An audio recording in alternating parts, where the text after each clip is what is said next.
All right, we are live. Thank you for joining us today. Here in the United States, we're currently in a month that people have set aside to celebrate who they are. Now, for some reason, they've decided to name this month after the first of the deadly sins, the root of all sins, that is pride. We are in Pride Month, and Muslims often tell us that the LGBT type issues are one of the most important reasons why they hate the West, why Christianity is destroying the world. Supposedly, Christianity is leading to people becoming gay. Of course, the reality is that's nonsense, right? Christianity doesn't cause people to become gay. Christianity doesn't cause people to become transgender or anything like that. However, the Muslim world should actually be jumping for joy at the chance to celebrate their long history of, let's just say, queer sexualities, unconventional sexualities.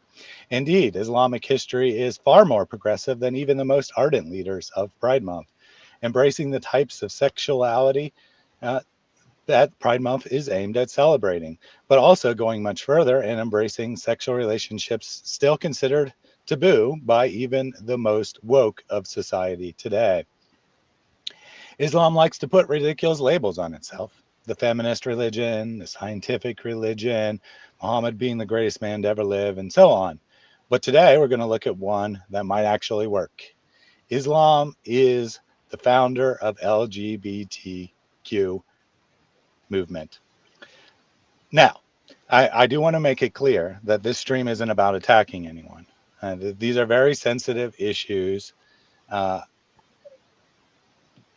and emotions run high. So we're going to try to stick just to the facts today. I'm not attacking gay people. I'm not attacking transgender people. And I'm not even attacking Islam. I just want to get the facts out of there because there's this false narrative, right? There's this false narrative that being pushed by Muslims that Christianity promotes uh, gay sexuality and Islam is against it, and neither one of those things is true. So again, sensitive issue. Uh, want to be careful about how we're saying things because this isn't about attacking people and it's not even about attacking ideas so much. It's about setting the record straight and getting the facts out there. As you can see, Mary is here today. She warned me that she could not contain herself and has created a very long presentation, so we might end up breaking this into two segments. Um, any quick words of introduction for you before we pray? Um, Not really. I'm Mary Harb. You can find me at Too Many Marys, and I don't stream from there at all anymore. But what you can do is click subscribe, and I try to tell people when I'm going to be somewhere, which I ought to do right now. Excellent. So I'll go ahead and open us with a word of prayer. Dear Heavenly Father, we gather today in thanksgiving of who you are, in that you love everyone, no matter who they are, no matter what they believe, no matter what actions they take. You love everyone. You stand in stark contrast to the God of Islam, who does not love anyone by nature, who only desires to have slaves, slaves who obey his commands, yes, but ultimately nothing more than slaves. We ask that you be with us today and that you help us with this sensitive subject, this difficult subject to discuss in a fair way. I hope that I pray that you will guide the discussion to prevent people from getting unnecessarily upset, that people will not just simply rage quit and they'll not walk away saying that these people are filled with hatred or something along those lines, but they'll listen to what is being said and will think about it, and that the truth may be illuminated. Whatever we say that is true, we ask that it is remembered, and anything that we say that is false, we ask that it is quickly forgotten. We ask that you be with the audience, that you guide them towards that truth. And I ask that you be with me on a personal level as I'm still overcoming a cold.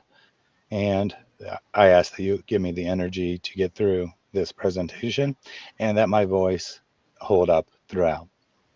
As these things in Jesus' name, amen. Now, as I said in the prayer there, I am still sick. I have been sleeping between 30 and 35 out of the last 48 hours. I slept most of Monday, most of Tuesday. So here we are. I am actually feeling pretty well right now, though. All that sleep is paying off. I'm still congested, but I'm actually feeling pretty well. Before we get into the presentation, I did have some quotes from Muslims that I wanted to open with. Uh, the kinds of comments that are often being left on my channel to kind of set the stage of why we're having this discussion today. So let me just take 1 second here to share my screen. So here we have from Bike and Fish, nonsense as usual from failed Christians who are turning churches to LGBTQ orgy houses. Yes, that is definitely what happens at my church. They definitely have orgies. Yeah, sure. From Jesus is a Muslim. Keep crying. Pew Research saying 3 billion Muslims by 2060. Christianity is collapsing. Your children have turned atheists and LGBTQ in the West. Thousands of churches closing. 330,000 children abused and raped by 3,000 priests in French churches. Again, total nonsense, total made up numbers, but this is the kind of things that we're facing all the time.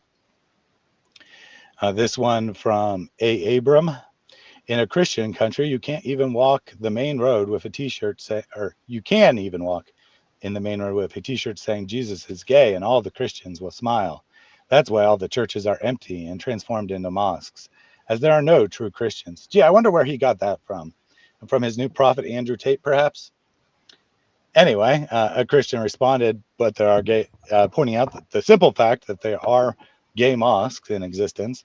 And he says, where your church marries gays and have gay Bible, Queen James for homosexuals and LGBTQ. And from Alel, focus on your failed religion and leave Islam alone. Why can't you put this energy into exposing your pedophile pope, gay priest, fraudulent pastor who are representing Christianity? No, you're too scared to do that. And no series of rants would be complete without one from Lorenzo. You're depraved, filed with shamelessness that dismisses reality with hatred and disrespect.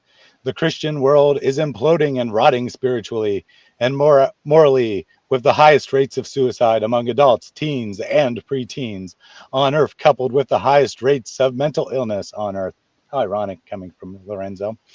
But is telling and symptomatic of serious social decline and decomposition is alarming rates of preteen suicide, metastatic in proportion in a confine that has surpassed Sodom, Babylon, and Rome under both Caligula and Nero in debauchery and decadence, where gender distinction extinction is in full practice, where gay marriage is law, where the society itself distinguished itself as the highest expressed of advanced civilization by the veracity of its rejection of God. Indeed, they labeled Islam as oppressive and barbaric because of its commitment to God, and so on and so forth.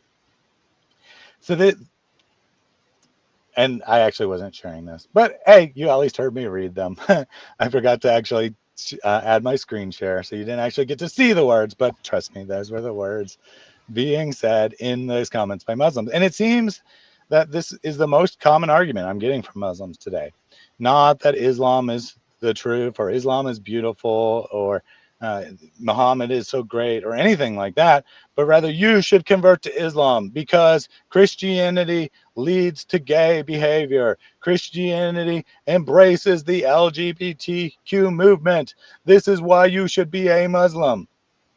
It's amazing to me that this is the argument Muslims are making. Not you should convert to Islam because it's true, but rather you should convert to Islam because it justifies the type of hatred I have, and I think you probably have as well.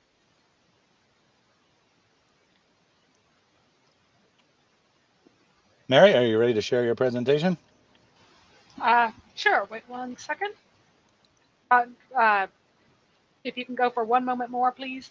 Yep, I yep, yep, yep. I changed will something. absolutely. I will take a couple quick audience comments. Professor Yavel has Thaddeus still got a deep voice? Apparently, I do because I am still a bit congested here.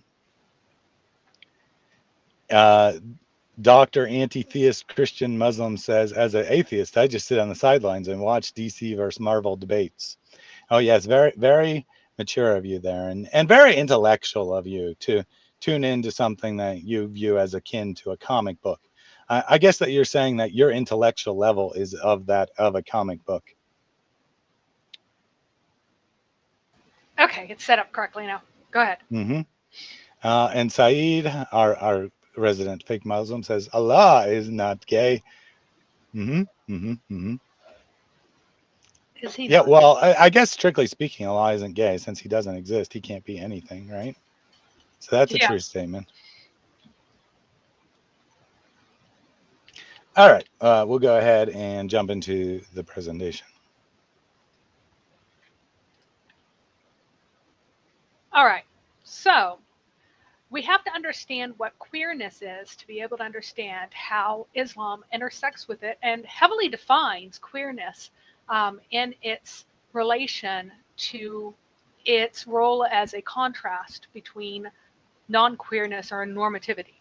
So, the Deen of Islam is extraordinarily queer when it is compared to what is considered to be by queer theorists to be the non queer thing, what is not queer. That makes sense. Uh, so, the Q of, of LGBTQ or QIA or whatever, although it appears new, although you might think that it's lesbian gay or lesbian gay bisexual as the core of it, it's actually the queerness that's at the root of the movement. It is based on a dialectic model where there is normativity, heteronormativity, excuse me, versus queerness. So you have everything that's queer on one side and everything that's heteronormative on another. But to understand what queerness is, you have to understand how these terms are defined, but they're not defined in the ways that you might think that they would be. So, So real quick on that, Mary. If I understand correctly, when they added the Q to the earlier LGBT, that it was intended to be all encompassing, right? And now yes. people didn't get that. They didn't get that, so they've since started like adding more letters. But it was intended to be all encompassing because originally it was very common to refer to gay people as queer, a term that they even would use of themselves from time to time. Uh, but they weren't like queer didn't exclusively mean gay. So then when it got added, people got confused. They're like, "What is this even doing here?" Some people have redefined the Q as questioning, but originally it's supposed to be any unusual or different sexuality that is not covered by one of the other four letters. And it goes quite beyond sexuality too. So heteronormativity in queer theory is much more encompassing than just your sexual expression.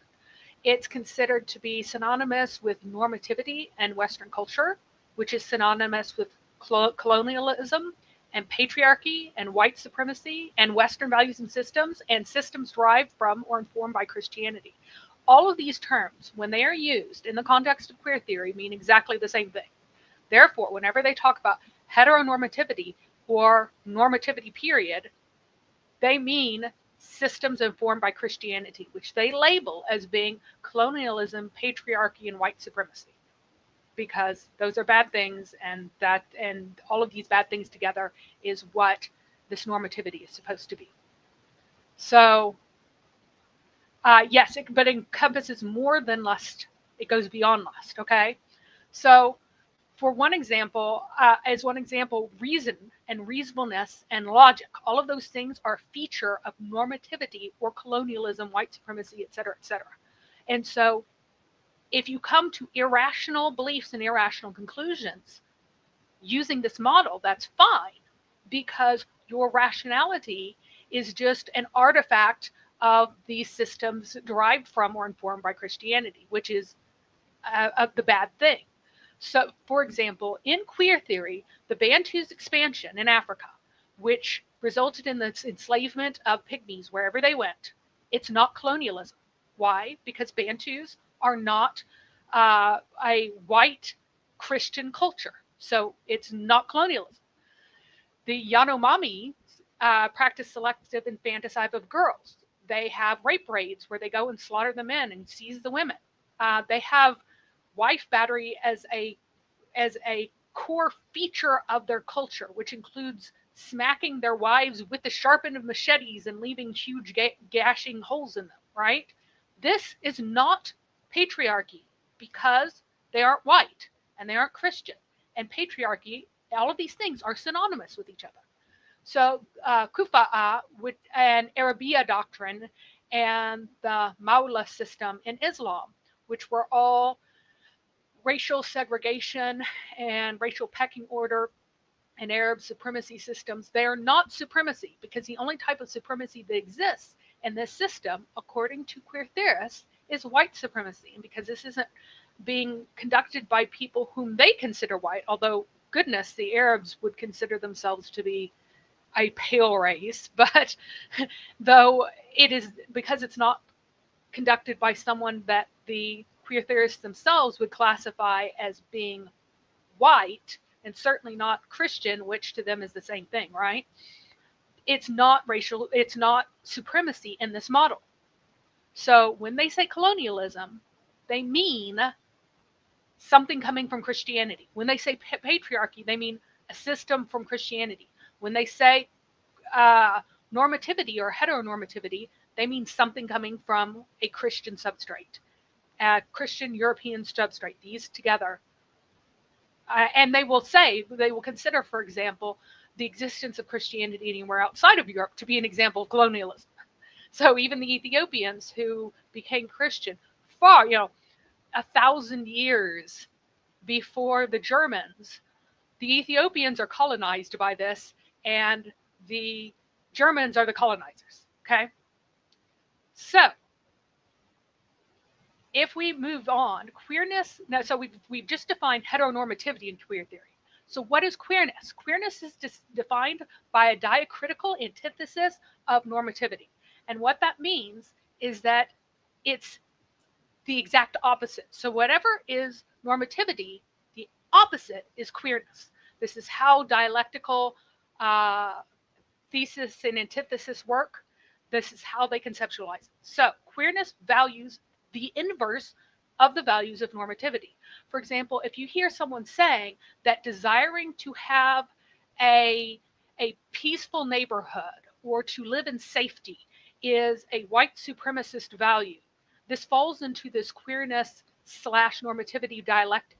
So they assign, because it does indeed belong to, it is indeed a value of historically Christian European society to not have death and violence in your neighborhood and to live in peace. Therefore, the antithesis of this is assigned to everyone else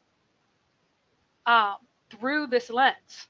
And so it is assigned to other peoples to not value peace and to not value having a neighborhood that isn't violent. And so it's considered a negative colonialist thing to wish not to be shot in your neighborhood, and you are either a colonizer or you have been colonized if you have this supposedly foreign value. So what is the goal of queerness and queer theory? The destruction of normativity is the goal. Queer theory is fundamentally revolutionary. It wants to tear down everything as representative by normativity. So the purpose of the implosion of normativity is to bring about a new utopia through the destruction of all that is evil, and everything that is within this normativity lens is seen as evil and wrong, and everything that is the antithesis of this and the queerness lens is seen as good and wonderful. Okay, now we are mostly going to speak about the subject of sexuality and gender relations in this. I am restricting myself to that. There's a lot of other ways in which Islam is queer outside of sexuality and gender relations, uh, in terms of things like allowing for high levels of familial violence, blood feuds, and paying off people whom you've killed, paying off their family, and that kind of thing. That those would all be queer legal systems under this structure, because it is not something that traditional Christendom would have considered to be acceptable. Now we're Now, going to look at. before Go you go ahead. on, so Are there Rose said what? questions? Yeah. Yeah, so Rose said, what is normativity? So you did just cover that, but you want to sum it up in one sentence. I think In this framework, what is being normative? so. Being normative means to have the values, traditional values of Christendom. That's basically it. If it's traditionally viewed in Christendom as good, correct, valuable, desirable, that is normativity. If it is the opposite of that, it is queerness.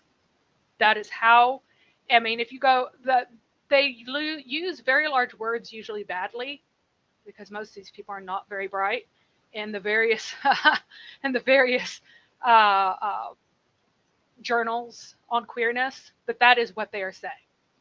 So if I do not know that certain people will follow this, but I think that most people will have realized what normativity is at this point.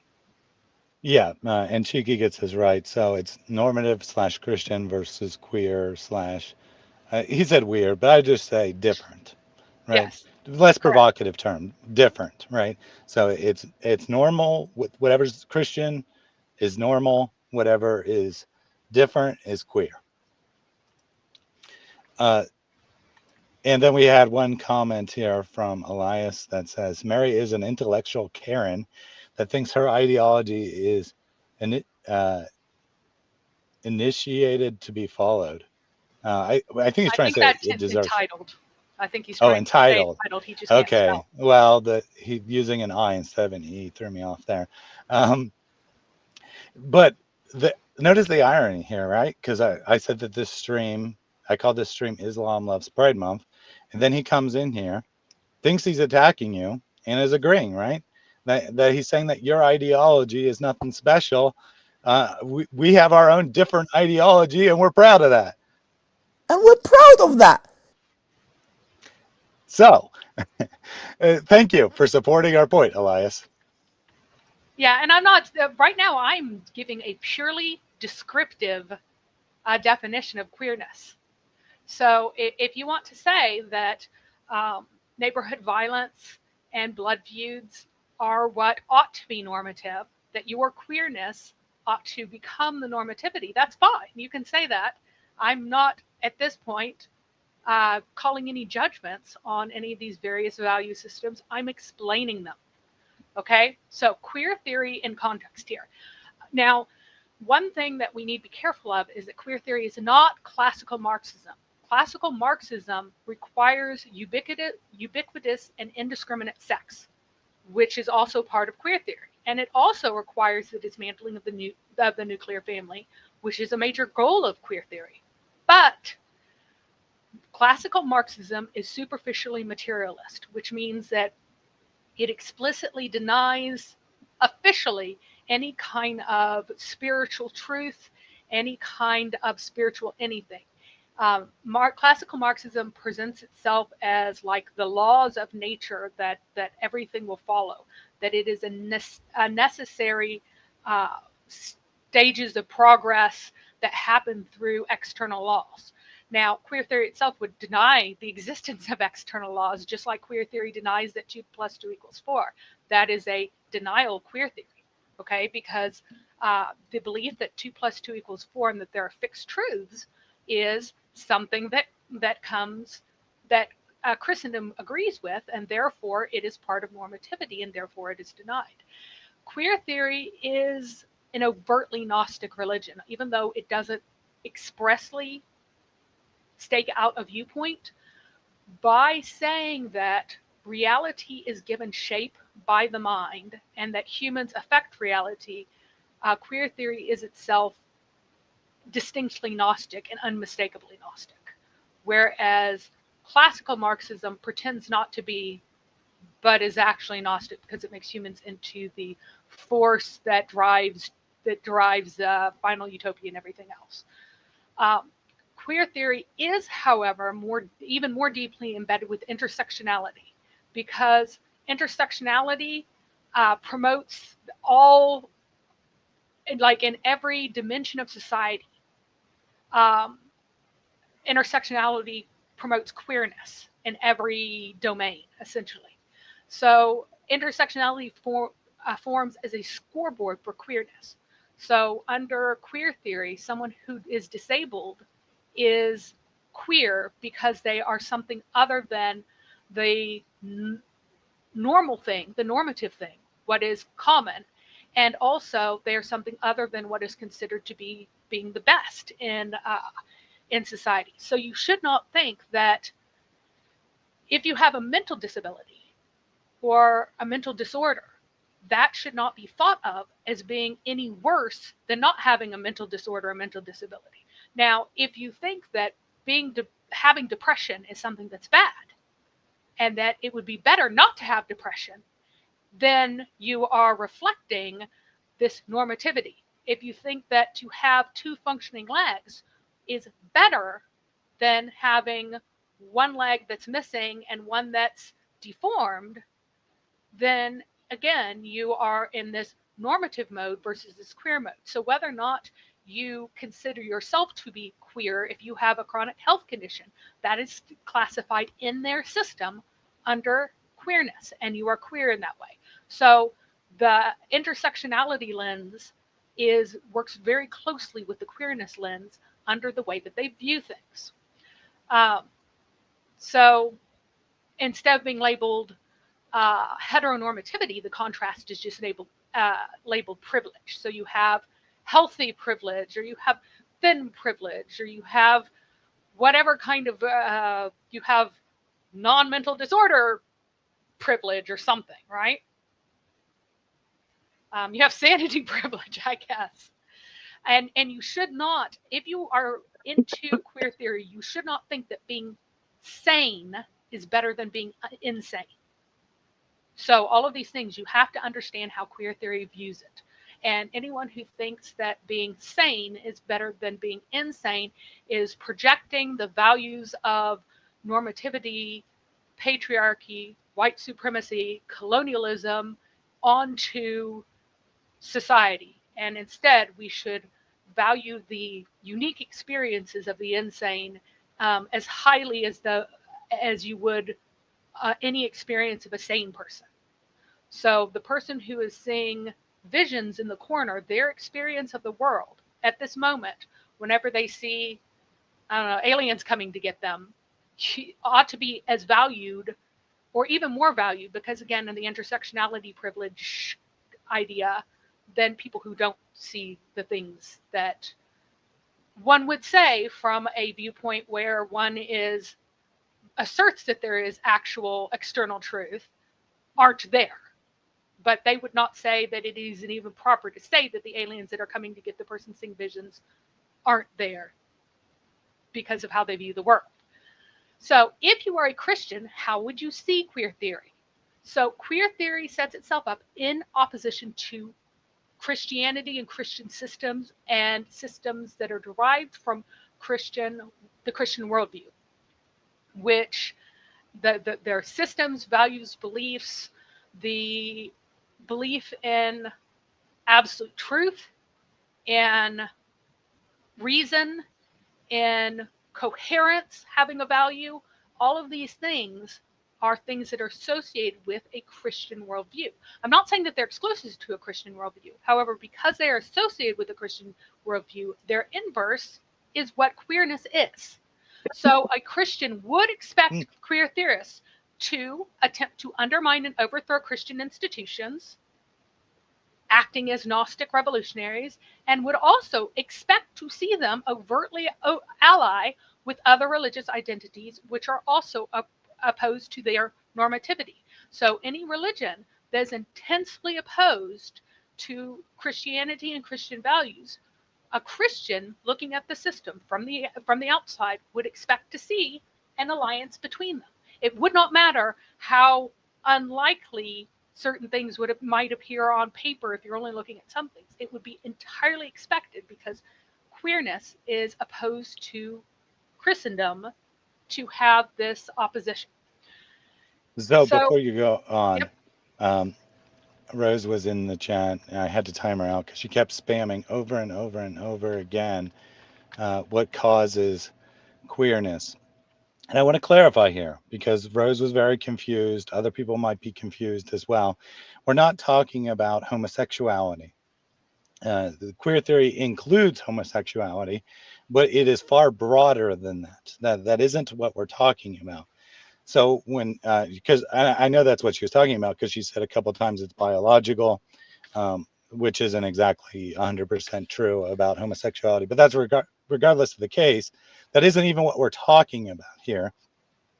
Rose couldn't get it into her head that we were talking about the difference between uh, what's called normative, right?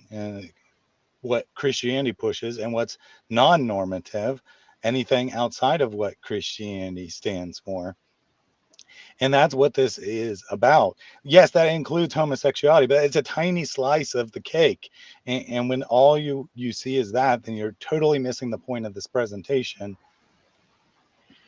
In addition, claiming that that it has a biological basis or primarily a biological basis is an idea that was introduced in the 20th century to increase acceptance of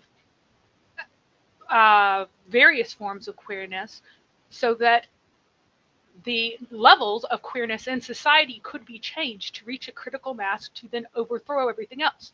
The idea was actually developed by Marxists who were in alliance with this new development into queerness and queer theory and wanted to use that as a tool to overthrow the status quo.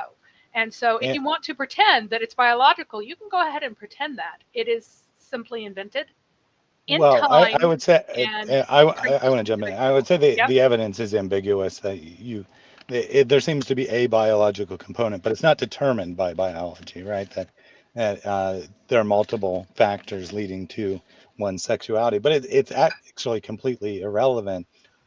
What causes it. As an atheist, and you would have to say everything is deterministic. That everything is determined by a biology or by chance of, you know, the things that came before, right? Even environmental factors, right? Those are still completely by chance. So it doesn't really matter if it's by biology or by environmental factors. Either one's by chance. As an atheist, you don't have any conception. At least, let me clarify. Most atheists do have a conception of free will. The problem is there's nothing in a deterministic atheistic system that would allow for free will. Thus, there never really is any choice to make, no matter how it appears to you. But in the end, it doesn't really matter, right? It doesn't matter if it's biological or not. That's not what we're not saying. Ooh, well, first of all, we're not even saying ooh, homosexuality is wrong. This is a very neutral presentation. It's just presenting the facts. I'm sorry if the facts offend you. We really are trying to be neutral here and just present information. But two, even if you do think that homosexual behavior is wrong, whether it's determined by biology or not, it doesn't determine whether it's wrong or not. Some males are more inclined to violence than other males, and males as in generality are much more inclined to violence than females. That doesn't mean that murder is now suddenly right just because you're biologically inclined to violence. So let's try to focus on the actual issues, the actual thing we're talking about, which is queer theory, not homosexuality. And let's try to calm down, take a deep breath, and just listen. All right.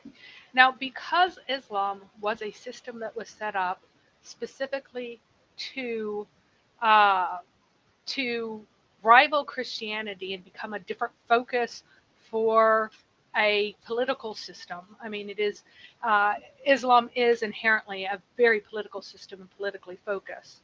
Because of that, it is a center of queerness, and uh, queer sexualities are a major part of Islamic life and Islamic law. And we will explain how that is so as we go on. So we can even start with sects in Islam, such as the Sufis, who can say things like this, that the mystic who claimed to see all things in the moment of ecstatic union as only as God, that's Allah, sees them, as divine acts and therefore good, could justify any conventionally unlawful deed. In other words, the distinction between good and evil is an illusion and does not exist for the mystic who sees the world from Allah's perspective, from which it is a short step to inferring that if Allah's love is identical with his will, then if it is granted that he wills all that occurs, it must likewise be admitted that he loves all that occurs. So both the legalists and the mystics consider themselves to be good Muslims, even as they reach quite contrary interpretations of the Quran and selected hadiths. So this is one thing to chew on before we start moving into these things.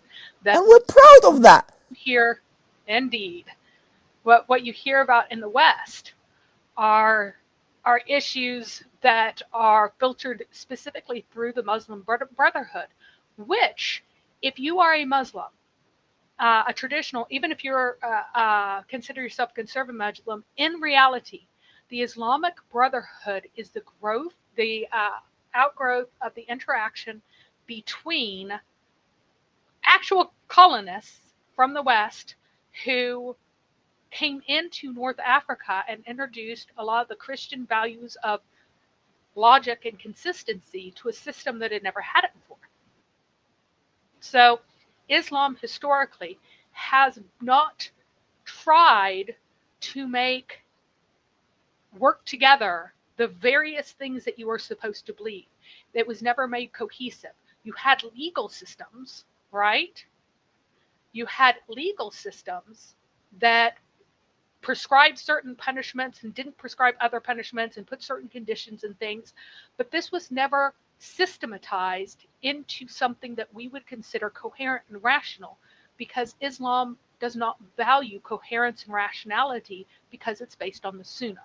The Sunnah rules all. Coherence and rationality are not all that important in traditional Islam.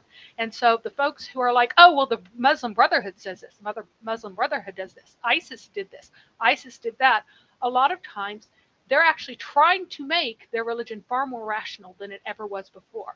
And they're trying to reconcile the contradictions and erase the parts that are too contradictory with how they see what the Sunnah should endorse versus what the reality of Islamic life actually is in any country that has ever been historically Islamic. So there's historical Islam, and then there is the colonized. I mean, even if you reject queer theory, it's clearly a result of colonization and rationality being introduced, Islamic Brotherhood view, that are in contrast. Do we So have a pushback from a Muslim? YXNG said, "May Allah curse all of you and may you rot in hell." Thank you for your very vigorous intellectual rebuttal there. excellent, very excellent. Uh, so one of the actions that would be considered queer would be Muhammad's use of Aisha's clothes. And so Muhammad would wrap himself in Aisha's garments whenever he was prophesying, and the garments of his other wives did not function the same. You can read this occurrence as occurring in one of several contexts. It could mean that while he was on her bed and using and under her clothing, he chose to use her clothing as a blanket. He would then do the mystical practice with it where he would cover his head and rock and everything else.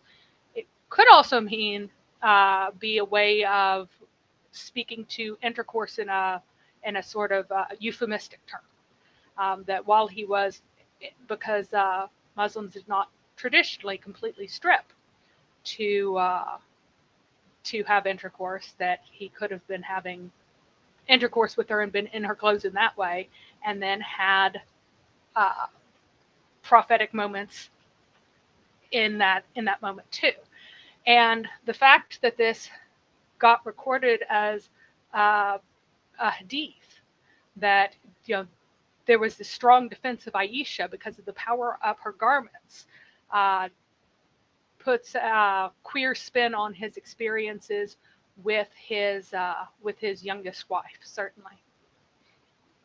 So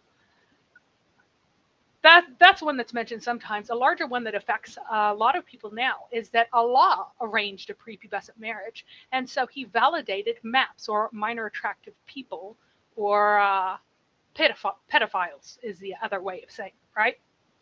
So Allah's messenger Muhammad said to her, "You were shown to me in a dream. An angel brought you to me wrapped in a piece of silken cloth and said to me, 'This is your wife.' I removed the piece of cloth from her face, and there you were. I said to myself, if it is from Allah, it will surely be." And so not only did the Sunnah establish that marriage with children is acceptable, but the Sunnah does not establish a minimum age. It also does not establish a minimum age for sexual acts other than penetration. So this is from a blog on, it's a Sunni blog that is criticizing Sunnis who criticize Shias for allowing the thawing of infant girls, which means taking the penis, putting it between the thighs of an infant girl, and stimulating oneself to orgasm. And so he is saying that you should not, yes, it's permissible for Shia, but you should not criticize them in this way because it's entirely permissible for us too. And I have heavily covered how Shiism and Sunnism both, neither one of them have any minimum age for marriage, and that the minimum age for sexual contact does not exist there, and the minimum age for intercourse for girls exists insofar as it is judged that she can bear the weight of a man, and that the consequences when this is misjudged, that a woman gets torn from vagina to anus and the two openings become one opening, this is called a fistula, that this is a common occurrence and that it was known at the time that this was a consequence of this practice, and yet it could not be forbidden because the Sunnah of the Prophet validates and considers more important the standards that Muhammad established, which are these standards, than it does the outcomes for the girls. Now, this would be a very queer point of view in many different ways because, of course, and I'll cover it more as soon as I finish these two quick ones. So obviously we know that Aisha was 6 when she was married, 9 when she had intercourse, and that she was still prepubescent at the time.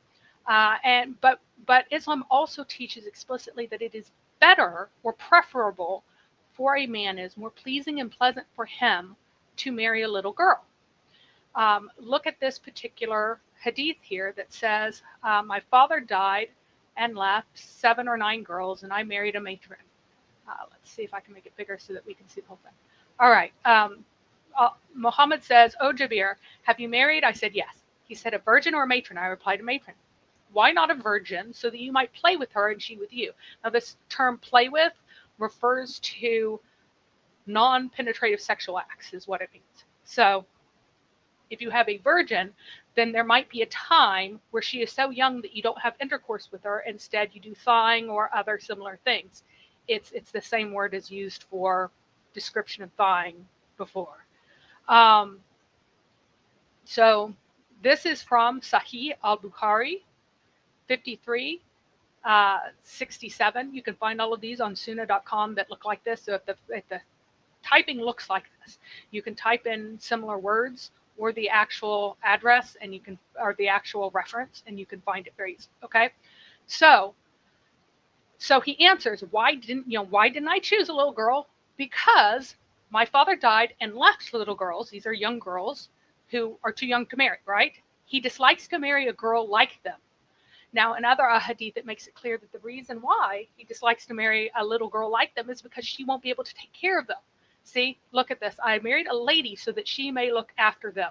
So if she had married the little girl, he had married the little girl that Muhammad wanted him to marry, that little girl who was suitable for this sexual activity that does not include intercourse, she would not be able to look after all the other little girls in his care. So, this is specifically relevant to queer theory concerning marriage, the purpose of marriage, who is suitable for marriage, and related topics. In Christianity, there is no marriage of a prepubescent. That simply is not allowed. In Western, in traditional Western law, no one could marry who was not at least 12 years old as a girl. And the reason why even that was allowed is because you had to make a choice. If you did not allow 12-year-olds to get married, some 12-year-old might get knocked up by a 16-year-old. And if she gets pregnant, if she has that child and she cannot marry him, then she would not have someone obligated to take care of her and the baby for the rest of their lives, essentially. And so the child would be extremely likely to die. And so the purpose for allowing very young marriage is in those outside chances. However, there are many different cases in which younger people wanted to marry and local officials stepped in, did not allow it to happen because they thought it was inappropriate. So this really was considered to kind of be a last-ditch sort of, it's an evil, but there are greater evils idea.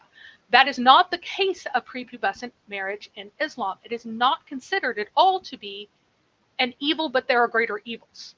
It is considered to be the ideal. It's considered to be better than marrying a matron unless you have a good reason not to. It is preferable to marry a little girl with whom you would not at first have full intercourse because she was too young, according to Muhammad's own words. That is what is established here. So, before you move on, go ahead. two things from the audience. From Tony Bobo, just a quick question. What does MAPS mean? That stands for minor attracted persons. So just so you know, that's what that means if you see someone say that. And from Rose Petal, pushback, but it wasn't queer back then for this type of behavior. Even in the Bible, young girls were pregnant and married the same. That is a lie, and it's a disgusting lie from anyone who it has an anti-queer. If your perspective is anti-queer, then that would be a disgusting statement. It is not true that little girls, especially, I mean, they were pregnant and married the same. No, because they couldn't get pregnant, because this is about girls who are so young they're incapable of pregnancy. It is utterly and completely untrue. It is extremely concerning that someone who has children would express these kinds of views. Unless, of course, you are a person who is a MAP and who would offer your child to a man so that he could fondle them and place his penis between their thighs and thrust into her thighs until he reaches sexual satisfaction. Yeah, the age of there might be one or two exceptions, but the age of people in the Bible is very rarely given. So the only way you could say that the women of the Bible were young is if you use your imagination, which is then just projecting your own depravity onto the women of the Bible. Well, even if you go to the much later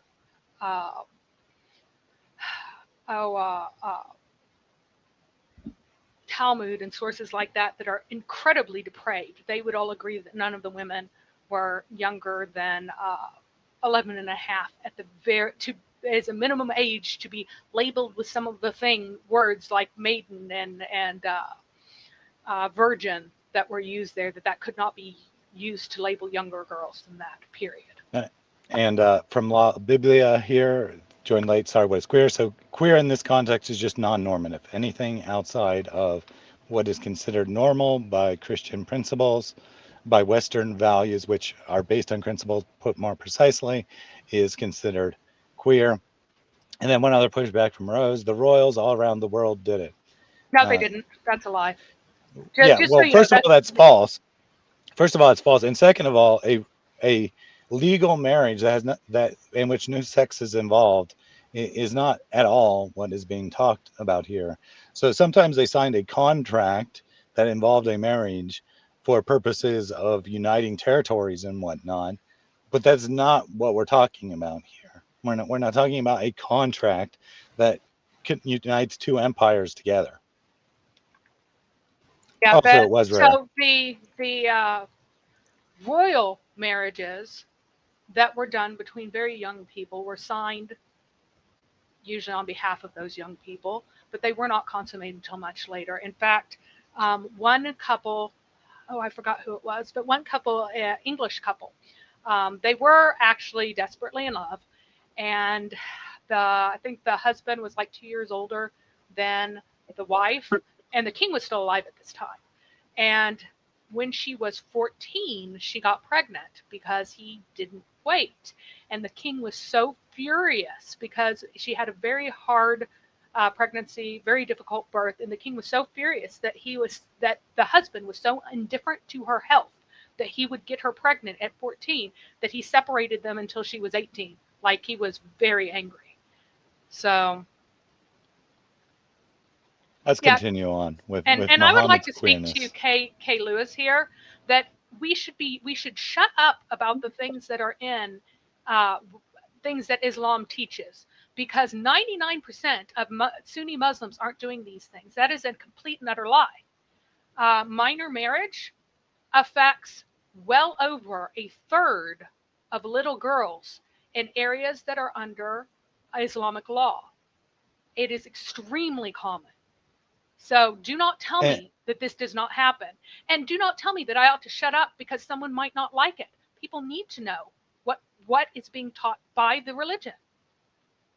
and besides that fact, Kay Lewis here, are you saying we shouldn't celebrate the diversity of different sexualities and different times and places just because many Muslims now are, uh, as Muhammad Hijab would say, slaves to the Orientalists and they've given in to Western values and given up their traditional values?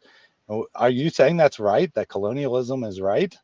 Um, because in what we're doing here is we are not saying that explicitly saying, now, it might be implied, but we're not explicitly saying that this is depraved. What we're saying is that Islam should be embracing Pride Month because they have, by definition, very different opinions of sexuality. They have great queerness, in other words.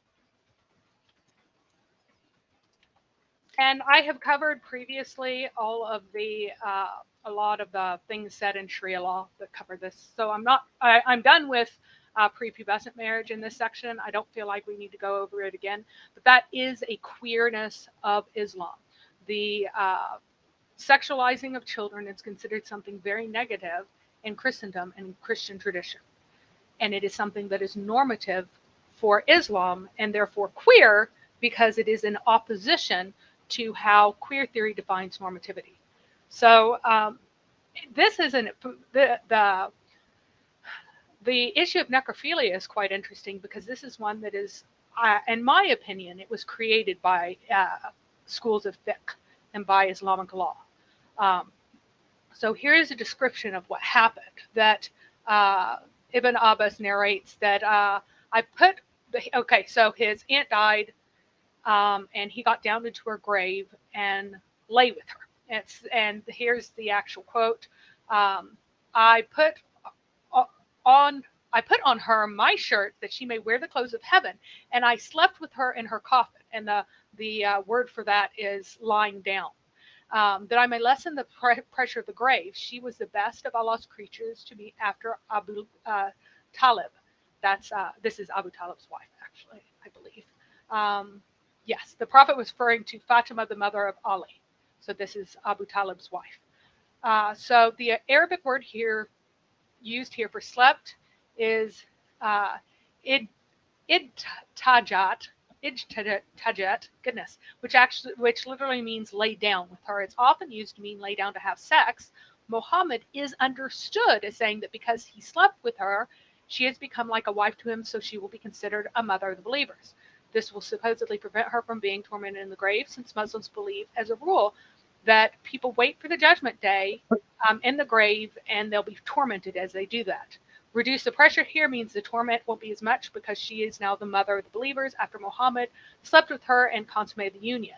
And another version of this hadith said, "O Prophet, we see you are doing a thing you never did with anyone else." And we're proud of that. Think we are, and they are indeed proud of that. But I actually don't think that he was having intercourse with her. I think that this was misunderstood. Um, I believe that this was actually an imitation of Elijah, and he was trying to raise her from the dead. And so Elijah lay down with his body on top of a dead boy's body and prayed to God. So he stretched himself upon the child 3 times and cried to the Lord, O Lord my God, let this child's life come into him again. And the Lord listened to the voice of Elijah, and the life of the child came into him, and he was revived. Well, of course, that didn't happen with Muhammad because he couldn't do miracles. And so as a result, he had to explain himself. So he was saying, well, I was lying down with her so that she would have less suffering in the grave. However, Muslims, and by the way, this particular, the idea that he was coming up with an ad hoc explanation is kind of reinforced by something that happened 5 years after this. So Abdullah ibn Ubay was pulled out of his own grave, and Muhammad put him on his knee and put saliva in his mouth and shrouded him in his own shirt. So he seems to be reenacting some of the things that he did with his aunt here to go, see, look, I'm protecting someone who would otherwise die in torment and go to hellfire, because he called this guy a hypocrite. He called him the chief of the hypocrites and stuff.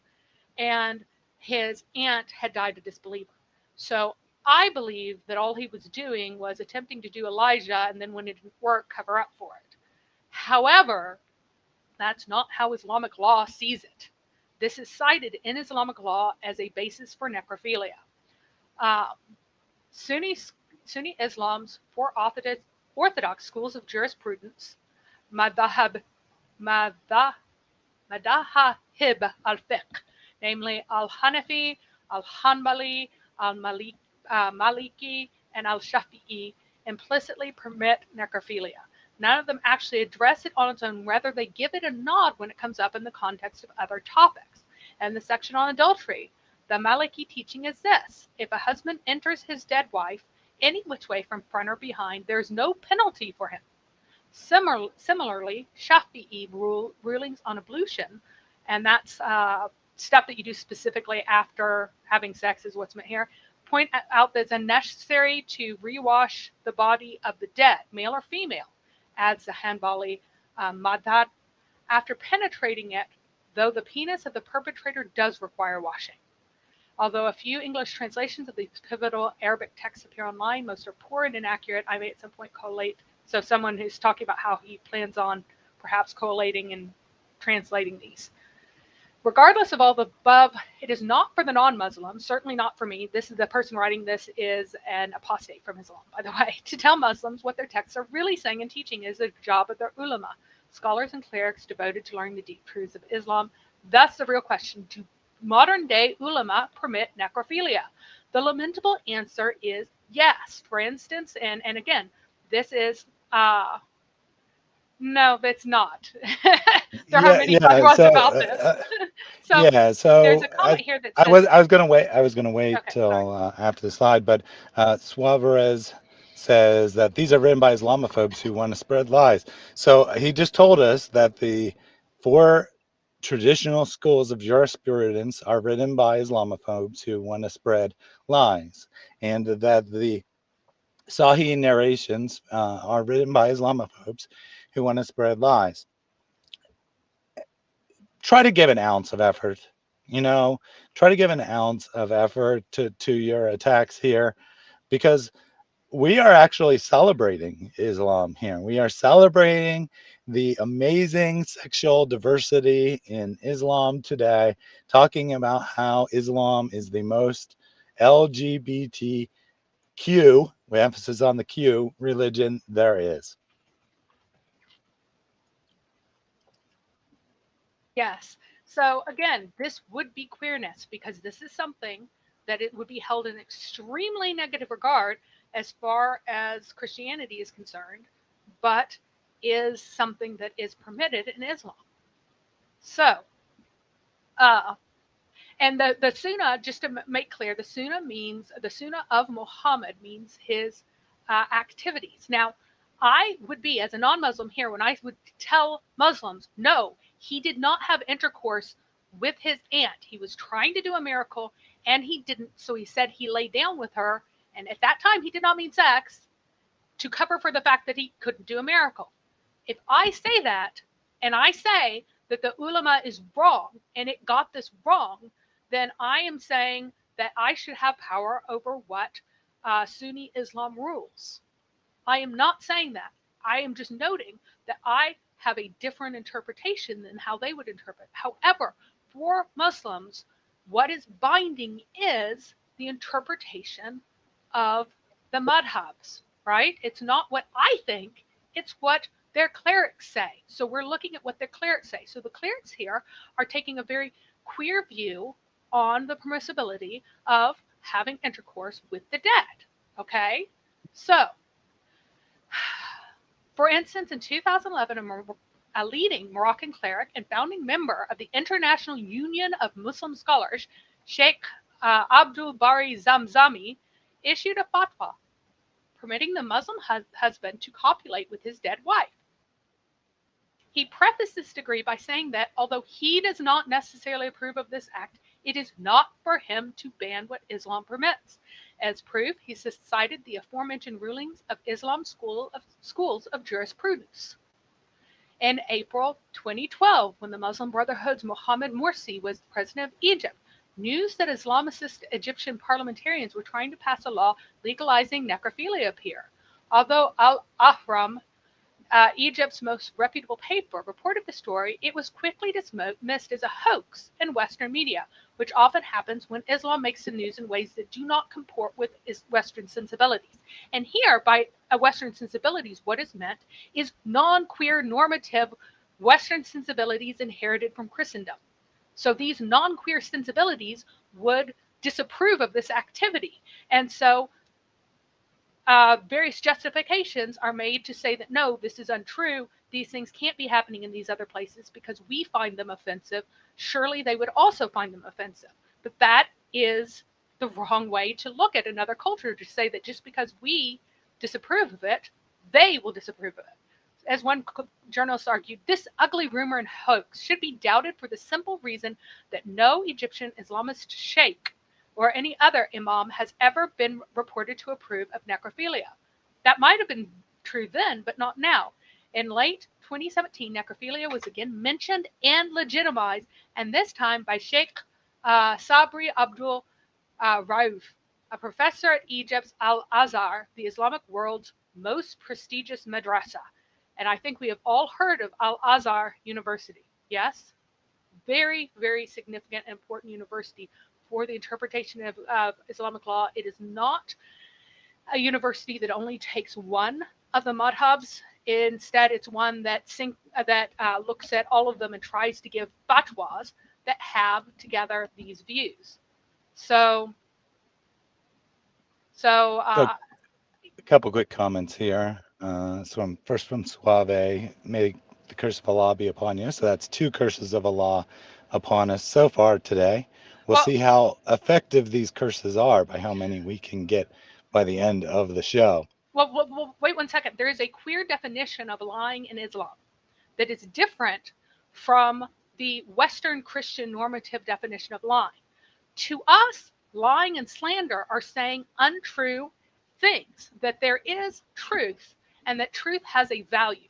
However, in Islam, there is no ultimate truth that has value. Instead, what has value are things that are useful to Islam. And so, what is slander? Slander is defined as that which does not further the reputation of Muhammad, whether or not it's true. Um, Slander and lying is defined as something that is said that is going to not increase the reputation of Islam. So he can look at this and he can see that in fact the ulama does approve of necrophilia. He may even practice necrophilia with his dead wife if his wife dies, right? And I could bring up a rather unfortunate number of Muslims who have decided that invading the uh, various funeral homes is an appropriate place to sexually relieve themselves as well. Um, and one of the reasons that they would might choose that is because there is no penalty for that. So if you have sex with a corpse, there's no penalty. If you have sex with a living person, officially there is a penalty. That would be a reason that would be a preferred way of relieving one's sexual frustrations or desires, shall we say, because they don't really consider it to be a frustration. So a So different Muslim pushed back and said, why lying? Misinterpretation of the hadith, which is interesting because if you'd actually paid attention, you would have heard Mary say that I don't think this teaches necrophilia, but Islamic scholars have said it is. So who's lying exactly and misrepresenting the hadith? Is it Mary when she says it's not necrophilia, or is it your scholars when they say it is? Because those are the two possibilities here, ignoring the real possibility that you weren't actually paying attention and you just assumed that we were saying something we weren't actually saying. right. So And yeah, then one more comment here from Kay Lewis. You're applying the Protestant notion of sola scriptura to Islamic law, which is much more contested and debated by scholars than the Protestant notion of a closed canon and divine inspiration. I have no clue what the heck you're trying to say, because going to the interpretation is authoritative interpretations is the exact opposite of sola scriptura. I think he's actually saying that I'm wrong for even trying to say that Muhammad wasn't having sex with his aunt when the scholars say that he was. So shame on me for trying to interpret it on my own. Now, because I am a thinking human being, I do have my own interpretation, and I don't think it's that. However, again, is the Islamic schools of jurisprudence say that it is. And as a result, in Islam, this is a form of queerness that is uh, that is accepted in Islam. So anyway, finishing this up, during a televised show in Egypt, the Sheikh professor was asked if it is permissible for a husband to penetrate his wife after death. He replied, "It is not favorable in Islam. However, the Islamic law considers it as halal, meaning permissible, and not a sin or a crime." The Yom 5, that means, or Yom 7, I can read really, uh, probably is a different way of writing daily Yom. It's probably a different transcription of that word. So it's probably like Daily 7, Channel 7 Daily or something. A report titled, translation, "The books of Al-Shafi'i, Al-Hanbali, and Al-Hanafi reveal that sex with a corpse is not adultery, verified the professor's claim." So this is what the Sunni Islamic schools of jurisprudence say about this. This is not what I'm saying about this, okay? So, Yeah, so before you go on to a new subject here, first of all, a summary here. Wait, so it's better to have Islamis think that they were having intercourse with a dead person than being a fraud that can't do miracles. I think that the reputation that he was having sex with a corpse came during his lifetime, and I think that the reason he had the other guy dug up and put saliva in his mouth and put the shirt on him is that he was trying to dispel that rumor. Um, I So that's my personal interpretation as to what happened and why this happened again and why he did something like it again, is that he was trying to dispel the rumor that he had had intercourse with his aunt, because that would be against his own teaching uh, on incest, right? And the other thing, Rose keeps trying to make this about Muslims living in America. Well, how ironic is that, right? that she's like practicing this colonialism where only America matters, while accusing us of doing something wrong by focusing on the long, diverse history of Islamic thought. She seems to think that this should that the presentation should only be about what contemporary Muslims in America believe. 0.001% of current Muslims and 0.00001% of historical Muslims should be the entire focus of the stream, because only people in America matter to Rose. Well, sorry, Rose, we're not going to do that. We aren't colonialists who try to impose America's will on the entire world. We are going to look at and just put out there. You can choose whether you want to celebrate it or reject it, but we're just going to put out the facts about Islam's history.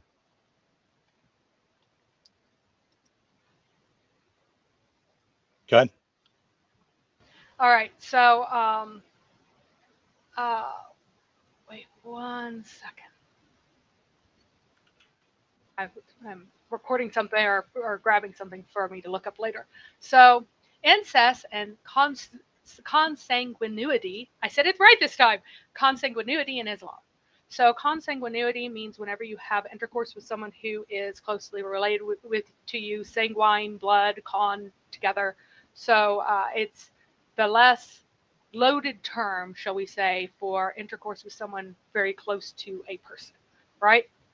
So, in Christianity, you will find a strong and even sometimes exaggerated prohibition of incestuous marriages, including adoptive relationships, including, in historical cases, godparent relationships.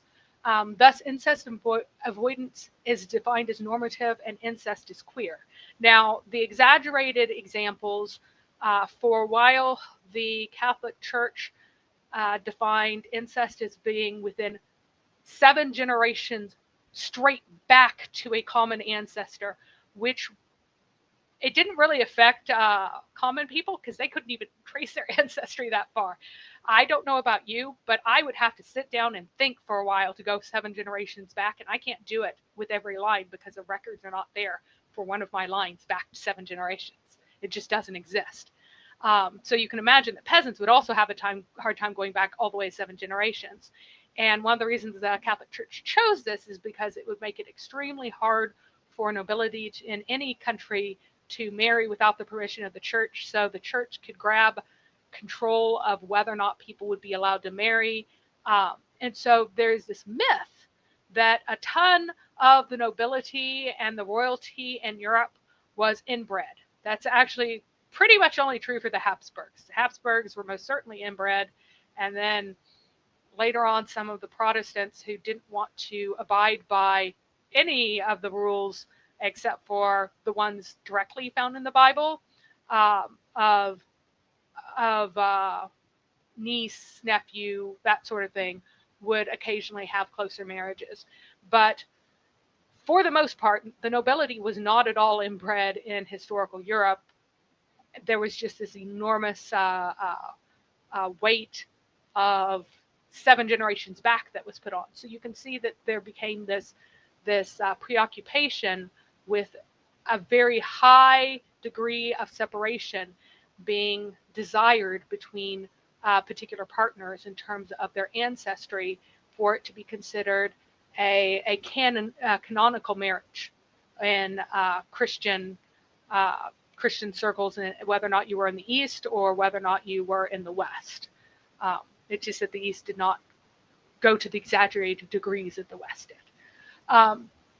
Islam, however, it disregards adoption entirely, and it also actively encourages cousin marriage. It encourages non-Western and Christian views of blood purity, which leads to more incest. So in Islam, it's so odd because they talk about how, oh, the nobles were inbred because they wanted to marry other purebreds, whenever that was never a thing. It was all about concentrating power.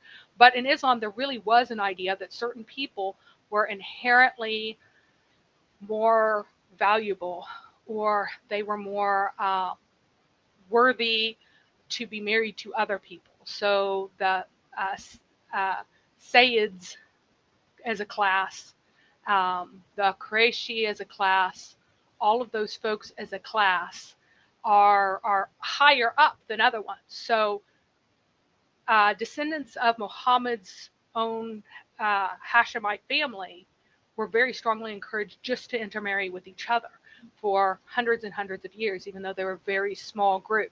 At the time of Muhammad, the total population of that group was less than 50 people, and those 50 people are kept encouraging intermarriage between them over and over and over again.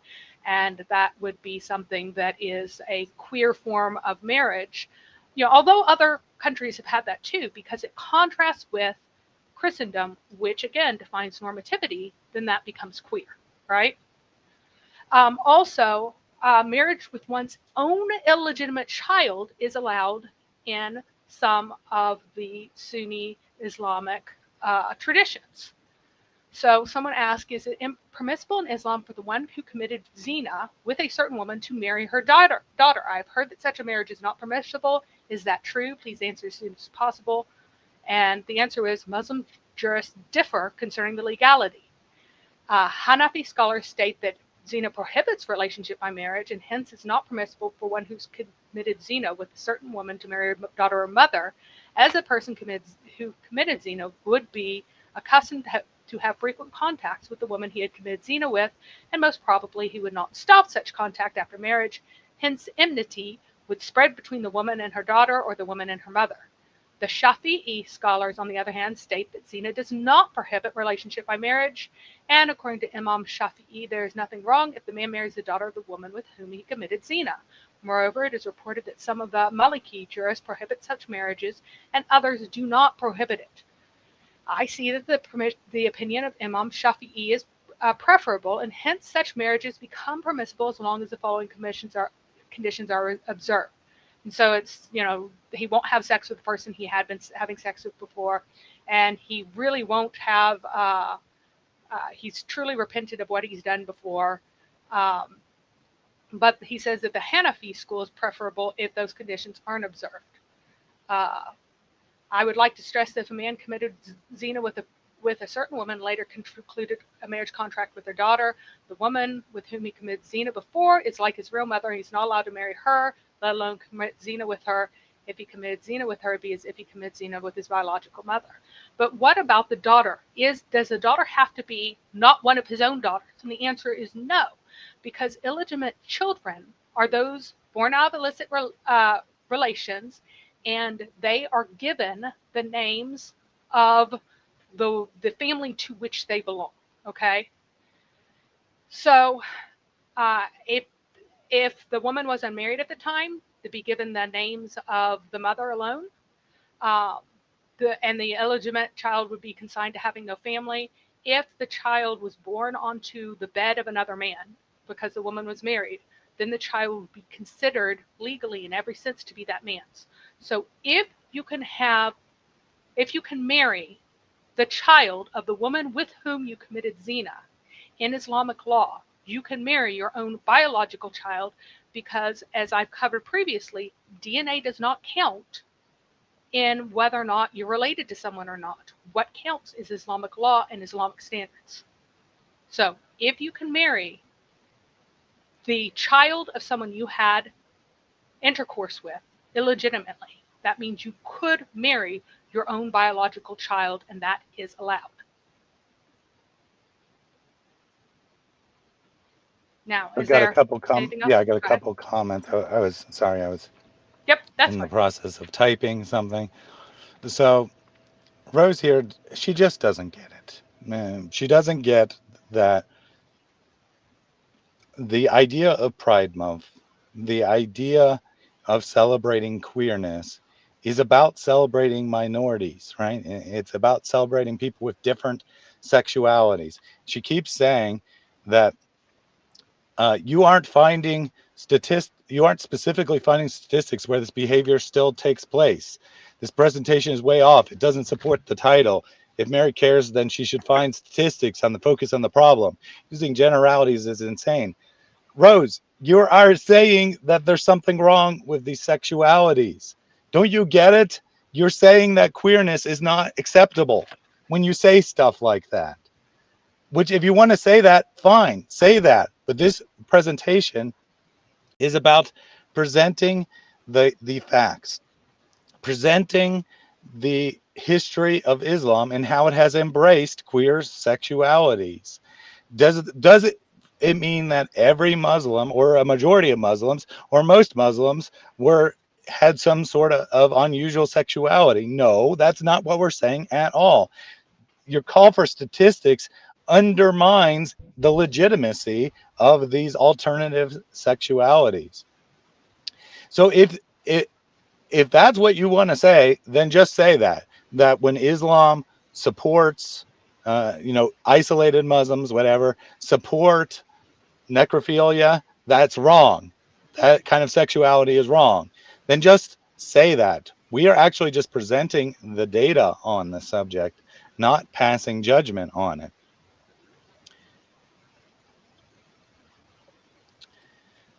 So Mary had to step away for a minute, so now I am left to flounder here. Just kidding. Lorenzo, go to the phones now. Your desperation is your end, fool. Yeah, yeah, totally, totally. I am so desperate that I am presenting the history of Islam without passing judgment on it. And now from Rose, leave me alone, Thaddeus. Let me give Mary 3 put-ups. 1, this is interesting. 2, she has good research ethic. 3, she isn't that mean. Well, thank you for that, Rose. But if you don't want me to engage with your comments, don't put them in the public chat. I mean, it's pretty simple. That I'm glad that you are finding this information to be beneficial. Again, I know it's very confusing. I know that normally when you see a presentation on Pride Month, it's either going to be for or against. This presentation is just presenting the data and showing how Islamic history ties into queer sexuality and queer identity. Uh, if you judge that to be wrong, then you judge it to be wrong. If you judge that to be good, then you judge it to be good. I don't have a problem with either one. This is just presenting the facts of the situation. And yes, I will say that I think that it implicitly is a critique on both Pride Month and Islam, but it is because of the facts, not because of my opinions about anything. There are no opinions being given here. All we are doing is saying factual statements about what certain people have supported at different times in different places. And if that provides a critique against the coherence of Islam, then so be it.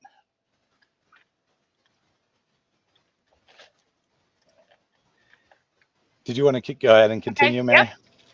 So there's also a queer view on sexual access of women. So here, I'm going to make this a bit bigger so we can get our heads out of the way. Yeah. So, so in 424, we find that forbidden for you are married women except those whom your right hand possesses. And then this is the explanation of this in Ibn Kathir. Except those whom you acquire through war, for you are allowed such women after making sure they're not pregnant. Imam Ahmed recorded that Abu Sa'id al-Khudri said, we captured some women from the area of Autas who were already married, and we disliked having sexual relations with them because they already had husbands. So this would be considered something that would be normative. Normatively, you would not want to have sex with women who had husbands. But instead, the prophet said, we asked the prophet about this matter, and this ayah was revealed. So this is a queer ayah that allows sexual access to married women if you happen to have captured them in war. Okay? So often also forbidden are women already married, except those whom your right hand possesses. Consequently, we had sexual relations with these women. The wording collected by Al-Tirmidhi, Al-Nasi, Ibn Jarir, and Muslim in his Sahih. And then Allah's statement, thus Allah has ordained for you, means that this prohibition was ordained for you by Allah. Therefore, adhere to Allah's book. Do not transgress his set limits and adhere to his legislation and decrees. So by having sex with married women whom you capture in battle, you are adhering to his set limits. And we're proud of that. They are indeed proud of that.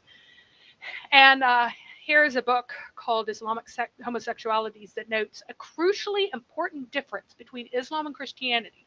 And you can read this as queerness and normativity was their relation to slavery. Islam freely granted men sexual access to their slaves. Christianity did not. So even whenever you go to the slave codes of the South, they all forbade just taking your slaves for your sexual pleasure. That was against the code. That was considered rape, and it was illegal. So that would be a normative historical thing that existed during times when slavery was still allowed, which compares with the normative, queer Islamic view that the enslaved are your sexual vehicles for your sexual pleasure. Unlike fiercely condemnatory of adultery with other men's wives, which would actually be a normative view, that would be in agreement with a normative view, Muhammad nevertheless made an exception in the case of married women who were purchased or captured or enslaved. Unlike Christianity, which for its first 300 years lacked political or military power, Islam from the start had enormous military success, conquering nation after nation. In this triumphal atmosphere, few moralists were prepared to challenge the victor's prerogatives, which included sexual rights to women, married or unmarried, belonging to men defeated in battle. To these all-powerful rulers, riding the crest of a wave of military good fortune, it must have seemed eminently reasonable that attractive young male captives should also be regarded as legitimate bedmates. Some authorities seem to have sanctioned such intercourse. So this is talking about how even the males among the captives were often considered to be free territory. Essentially, you're able to make use of them as you wished. All right. So these are specifically about women captured in battle.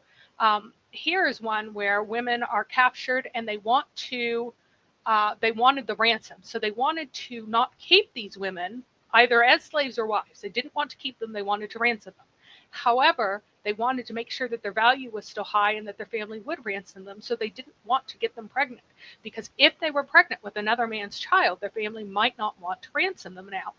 And so they asked Muhammad whether or not they could practice coitus interruptus. And Muhammad said, you don't have to not do it. There is no self which will come into existence up to the day of rising, but that it will come into existence. So basically he said, well, I don't really like the idea because every soul that's destined to occur will occur. But if you want to, you can do it. And then here's another one that Ibn Abbas was asked about coitus interruptus. He called a slave girl as his and said, tell them. She was embarrassed. He said, it is all right, and I do it myself. Malik said, a man does not practice coitus interruptus with a free woman unless she gives her permission. This means that a woman to whom you are married, right? There's no harm in practicing coitus interruptus with a slave girl without her permission. Someone who has had someone else's slave girl as a wife does not practice coitus interruptus with her unless her people give him permission. So if the slave wife belongs to someone else, then whoever is allowed to marry him, the child of that intercourse would end up belonging to the master, and so maybe he wants to breed his slaves. So if you don't want to have a child with a slave, you have to ask permission, because maybe he's given them this slave to you so that he can breed more slaves and get more money that way. And so these are very queer views on marriage, that are on sexual access to women outside of marriage, that would not at all be authorized by in any kind of Christian or normative lens. In addition, the sex work is legitimized in the Quran. So here is Ibn Kathir on muta marriage. So Mujahid said, so with those among you whom you have enjoyed, give them the required view, and that this was revealed about muta marriage. And this is a marriage that ends on a predetermined date. In the two Sahihs, it is recorded that the leader of the faithful, Ali ibn Abu Talib, said, The Messenger of Allah prohibited muta marriage and eating the meat of domesticated donkeys on the day of Khaybar. This is completely untrue. It's fabricated because Ali himself continued to teach it and practice it for the rest of his life, and it's part of Shia Islam because Ali promoted it. But this was fabricated and put in Ali's mouth to like make false claims against the Shias, but whatever. And I'll show you later why we know, even from the Sunni sources, that this is just made up. Anyway, in addition, in his Sahih, Muslim recorded that our Arbi ibn Sabra ibn Ma'abad al-Juhani said that his father said that he accompanied the Messenger of Allah during the conquest of Makkah, and that the Prophet said, "O people, I allowed you the muta marriage with women before. Now Allah has prohibited until the day of resurrection." So here's a conflicting one. Was it the day of Khaybar, or was it the day of the conquest of Mecca? So now we have two different times that conflict. So one of them's fabricated. But anyway, therefore, anyone who has any women in muta, let them go and do not take anything from what you have given them. Allah's statement, but if you agree mutually to give more after the requirement has been determined, there is no sin on you, is similar to another statement about how women can give up their rights in order to obtain a divorce that they like. So if the term limit has come to the end and you decide to give her more because you really enjoyed her sexual time with you, then that's fine. So this muta marriage means pleasure marriage, and it is marriage for a contracted period. That period can be a few hours, it can be a few days. And so this is a way of making sex work or prostitution authorized. It is called chastity in this particular framework. And we're proud of that. They are very proud of that, especially the Shia. The Shia talk about how, so whenever Islam talks about how it is an easy to follow religion, when the rules are light and easy, this is what is meant, is that it makes many accommodations for male sexuality so that men can have lots of sexual outlets. This is specifically mentioned by any number of Muslims whom I talk to. I ask them why Islam is true, and they say, well, it has a realistic view of male sexuality because it allows all of these outlets for men to have sex, when compared to Christianity, which does not allow all of these things. And so Christianity can't be true because it expects men to keep it in their pants, except for with their wives, whereas Islam gives you all of these other outlets and all of this forgiveness for all of the zina that you do, and so it must be true. I've had that conversation multiple times with multiple Muslims. All right. I have an interesting comment from the audience here from Marissa. Precursor to the queer movement of today is the hippie movement of the 60s, free love, aka promiscuity, along with the peace sign, which is a broken cross that can also mean death to Christians.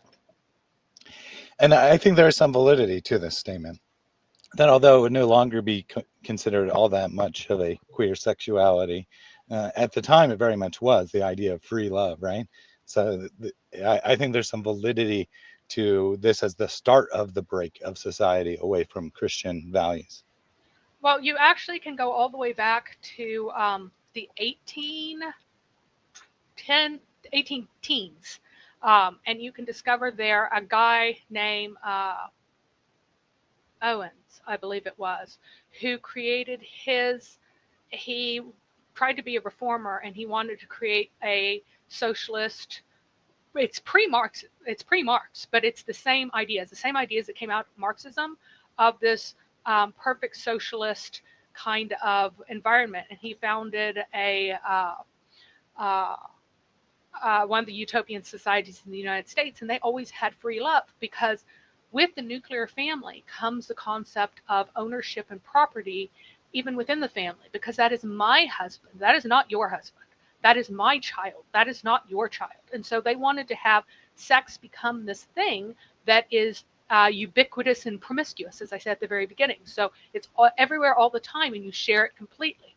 There are those who work in Marxist type frameworks who said that women who hoard sex are the same as bourgeoisie who hoard capital, and that instead it's not just free love being you can share it with whomever. It's obligatory for everyone to share their sexuality with everyone else, because the contrary to that is a hoarding capitalist type of system.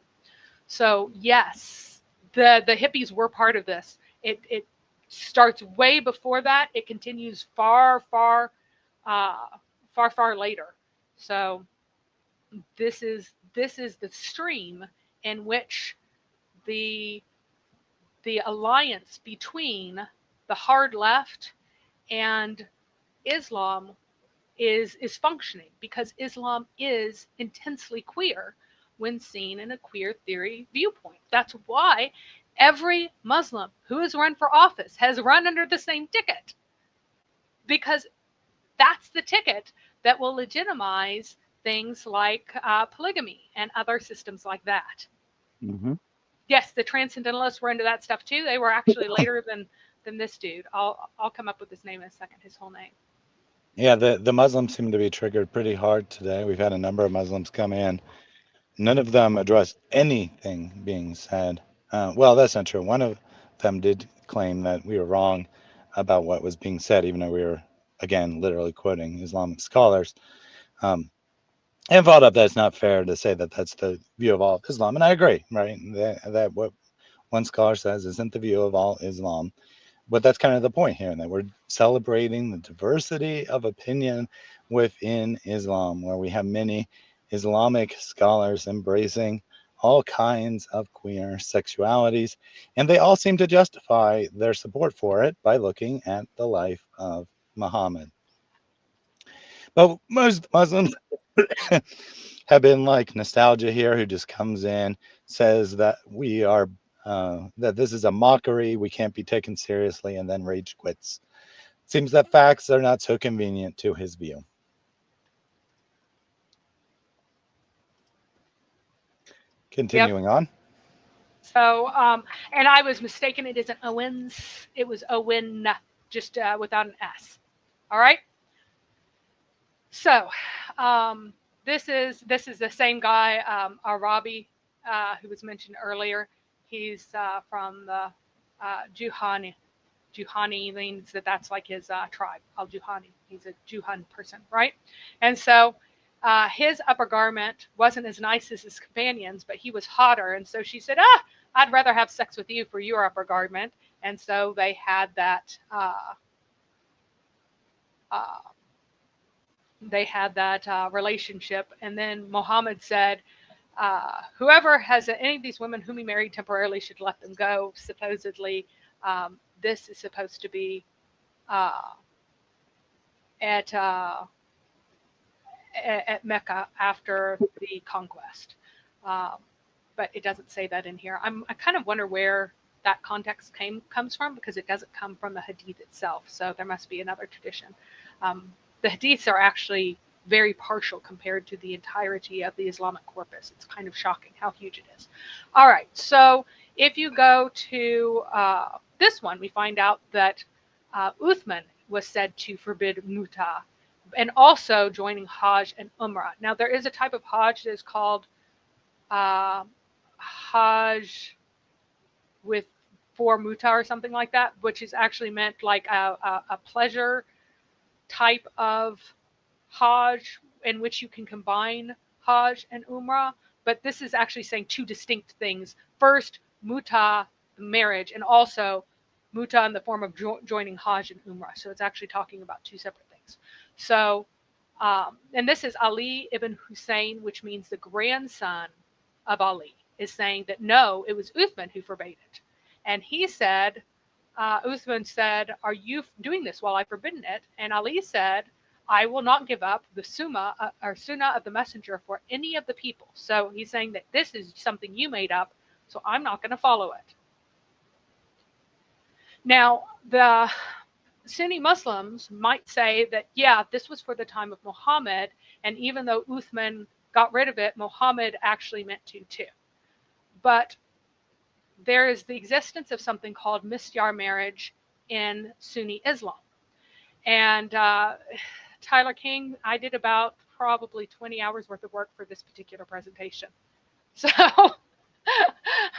there's quite a lot of work in here, but a lot of the stuff I already knew in my head. I just had to find all the sources and compile it. Very little of this is stuff that I didn't already know. It's just like, now I need to find a source for this. Now I need to find a source for that. So this time I'm talking about misyar marriage, which is traveler marriage. So this is a marriage contract with a woman that meets the condition of marriage, but the woman gives up some of her rights. So Islam is supposed to provide a married woman with a certain number of rights, but it is sunnah for women to give up rights in order to maintain a marriage. And so misyar marriage, or traveler marriage, is where women just give up rights in order to maintain or contract a marriage with a man that you otherwise wouldn't be able to contract it with. So here are a list of reasons. This is Islam Q&A, which is a Salafi source. And it says that these are the reasons they see as the increase in misyar marriage. That there are more single women who are unlikely to get married because young men are put off of marriage due to high cost of dowries and the cost of marriage. This is BS, because these women are contracting with very little dowry and with no rights. So these same women would contract for very little dowry and just decent amount of maintenance or rights. So this is just a lie. They're blaming women who ask for a decent dowry, because a dowry is supposed to sustain you through stuff like if you have you need to see a doctor. Your husband is under no obligation to pay for a doctor for you.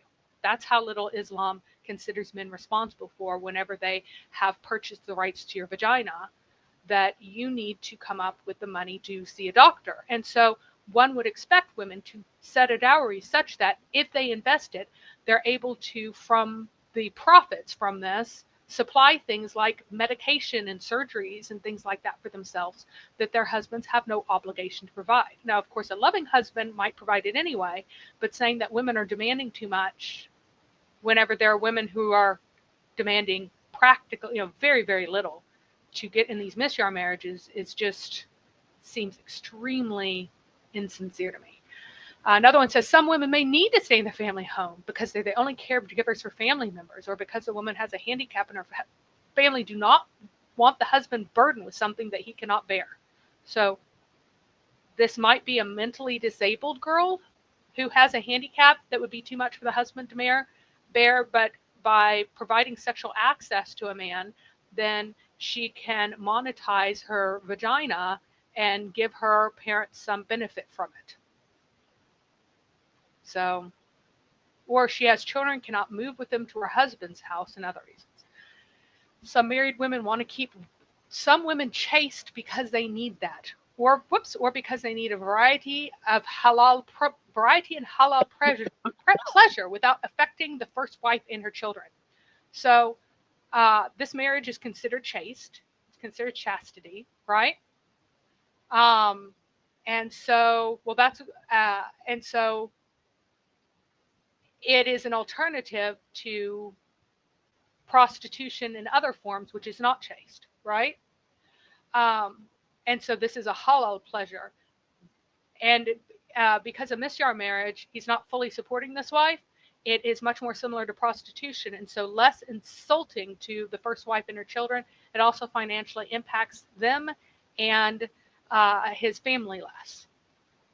In some cases, the husband may want to conceal a second marriage, and it's easier to do with a misyar marriage. A man travels often and stays for lengthy periods there, and staying there with the wife is safer for him than not doing so. So he'll have a wife to come back to, but she doesn't have full rights because he's only there 2 or 3 months out of the year. And during the time that she's there, she's married to him, given over to him, cleans his home, and maintains it for him. And then a lot of times he divorces her each time he leaves. But because she does have intercourse with other men, he can remarry her easily. Why would that be safer for the man? Are we talking about physical security here? I think that it's moral security, because otherwise he might be tempted to have intercourse with others who are not halal, while this is halal intercourse. So in other words, he can't be trusted to not have illegal sexual intercourse. So, what is the solution? You make some sexual intercourse that would previously have been considered illegal legal. Problem solved. No more illegal sexual intercourse. Yeah. So there are things to consider concerning missionary marriage. Um, so there are several opinions regarding ranging from the view that's permissible to the view that is permitted but makruh, which means disliked or that's not allowed. Here we should point out several things. None of the scholars have said that it's invalid or not correct. Rather, they disallowed it because the consequences that adversely affect the woman, as it is demeaning to her, and the effects of society as this marriage contract is taken advantage of by bad people because a woman could claim a boyfriend as a husband. It also affects the children whose upbringing will be affected by the father's absence. Some of those who said it was permissible and have retracted that view. Um, Among the most prominent scholars who said it was permissible were Sheikh Abd al-Aziz ibn Baz. So Ibn Baz, big deal here. Sheikh Abd al-Aziz al-Sheikh, another big deal here. And among the most prominent scholars who said it was permissible and then retracted it was Sheikh al-Uthmayan. Among the most prominent scholars who said it was not allowed is Sheikh al-Albani. And al-Albani is also a big deal. Those That's who really said, quite. Yeah. yeah, So go ahead and read number 3, and then I'll oh, comment. those who said it was permissible did not say the time limit should be set in the case of muta. So if you set a time limit before it's contracted, that makes it muta, right? So uh, if you don't set a time limit, but you kind of imply it, then that would be miscarriage marriage, right? They did not say that it's permissible without a wali because marriage without a wali is invalid. So that means that usually it's these men's fathers who are selling their services to these other men. So this would be again under the heading of what would be regarded in normative society as sex work. Sometimes sex work plus housekeeping. So they did not say that the marriage contract may be done without witnesses or without being announced. Rather, it is essential to do one of the two. And this is an important point. In the normative marriage, that's Christian marriage in the view of queerness, right? You must have both witnesses and announcement. In Islamic marriage, which is queer marriage here, you can do it with either witnesses or announcement. You don't have to have both. So you can have your legal witnesses who can even be sworn to secrecy unless issues within the marriage come up, and that's fine, right? So Yeah. So I wanted go ahead. to comment on that. Just notice the extraordinary honesty here, basically. That some scholars said it's undesirable because it's damaging to the woman, but no one was able to prohibit it because Muhammad didn't prohibit it, basically, is what this is saying, which is quite extraordinary. Like they look at it and they recognize that this is something really bad, and yet they're like, well, no, Muhammad allowed it, we got to allow it. Well, But we it's advise against doing it yeah. because it is demeaning to a woman. And so we do have a question for you. Um, from Izadin. Have you sent down the links of all the research you found on the sites to put it on description so that the viewers like me can check it out and take notes? You Uh, can. I can make this entire stack available for you. You can look up most of these things really easily. Um, I did not clip the Islam Q&A, uh, uh, which number it was, but if you search some of these phrases, you'll be able to find all of it very easily. None of this stuff is difficult to find. It's all quite yep. easily So found. we'll get the presentation posted, and you can review it at your leisure. Yeah, we'll post it after I entirely finish presenting it, which will definitely be 2 days because we're at slide 29 of 98. So, so here is the outfall of miscarriage marriage. There was an article about this. Some girls have been married 60 times by the time they turn 18. When young girls are sold into marriage, it's 38,000 are every day. They can expect a life with no education, few opportunities, et cetera, et cetera. Increased risk of death from pregnancy or childbirth, which are the number one killer of girls aged 15 to 18 in the developing world. 1 in 7 girls born in the developing world is married by 15, usually sold by her family. But some girls who grow up in Egypt's poor rural communities face an even scarier sort of child marriage, the temporary kind. Sex tourism to Egypt tends to spike in the summer when wealthy men from the Gulf countries flood into Egypt, and thousands of underage girls are sold by their parents under temporary marriages. Child sex tourism is difficult to track, etc., etc. So, and this actually interviews one of the girls who was married more than 60 times by the time she was 18.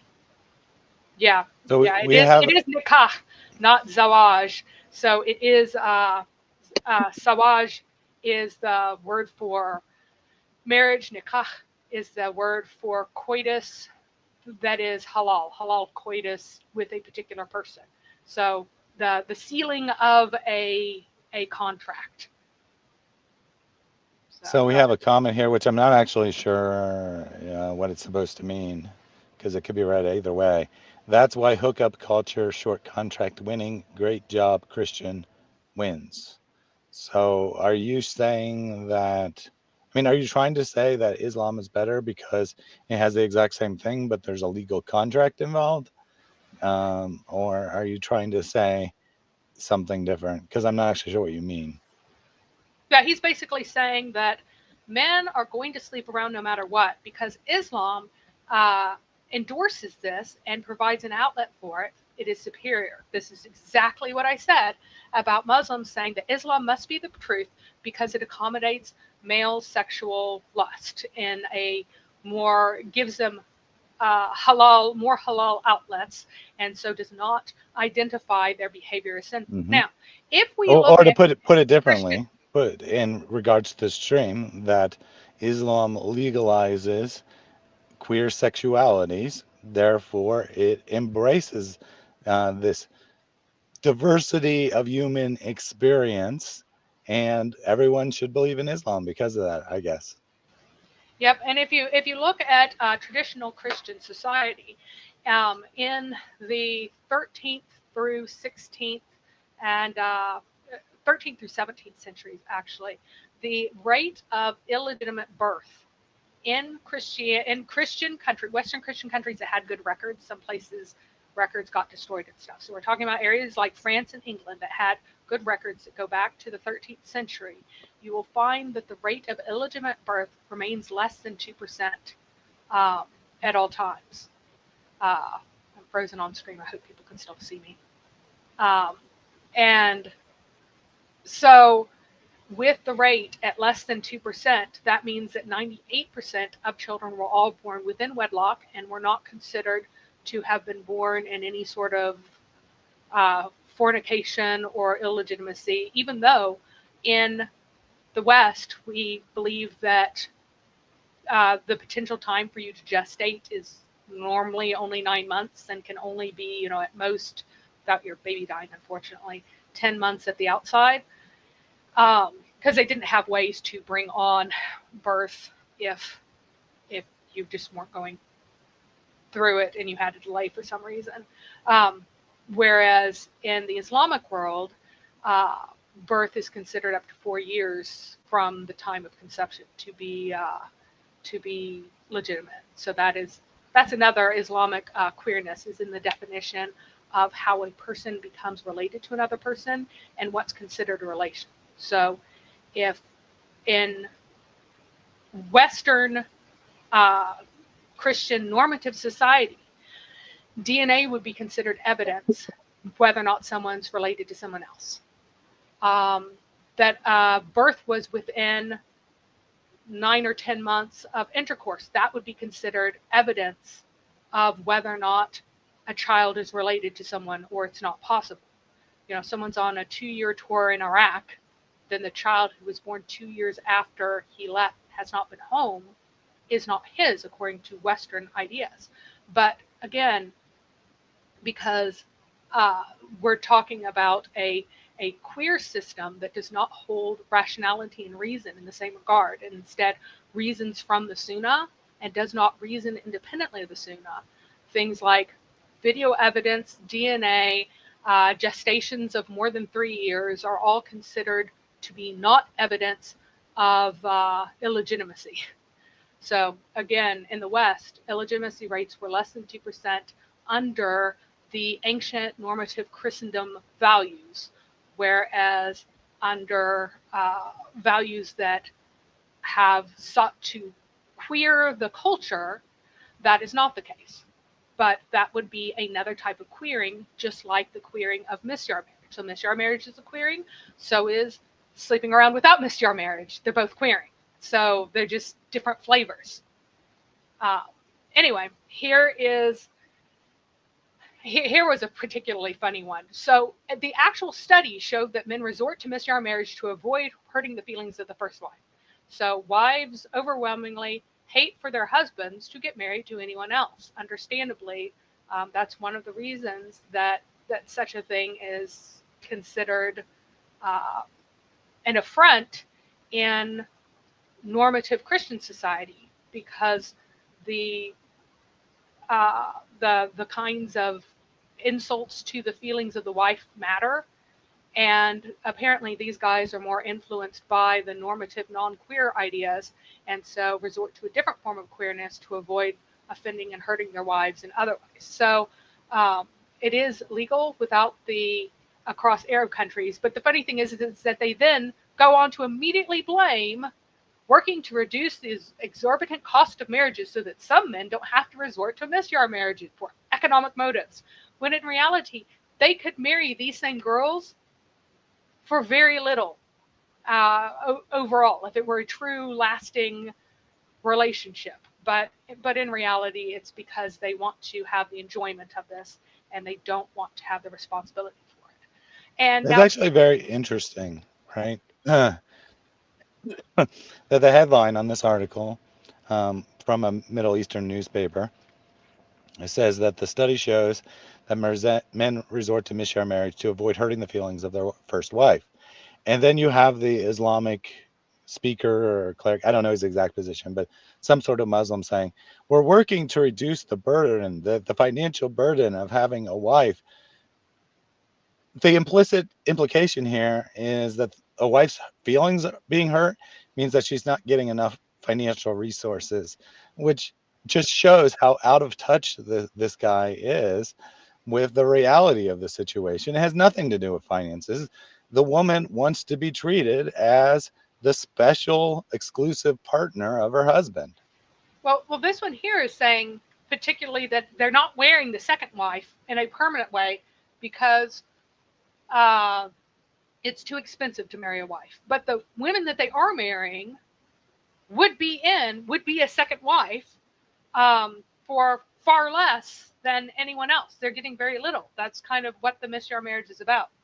But anyway, the scriptural basis for miscarriage marriage is that if a woman fears ill treatment or aversion from her husband, then there's no sin on them entering into a compromise between them. Compromise is better. Avarice was made to be present in human souls. If you do good and fear Allah, then Allah is all aware of what you. I do have a comment from the audience from Human Kirk. Imagine being Muslim and being proud of pimping your own children. And we're proud of that. Yeah, imagine that, right? Because I mean that's what the reality of the situation here is. The teenage girl is not entering into these contractual marriages for money because she desires money. Rather, it's because her family has forced it into her into that situation because they want more resources for the family.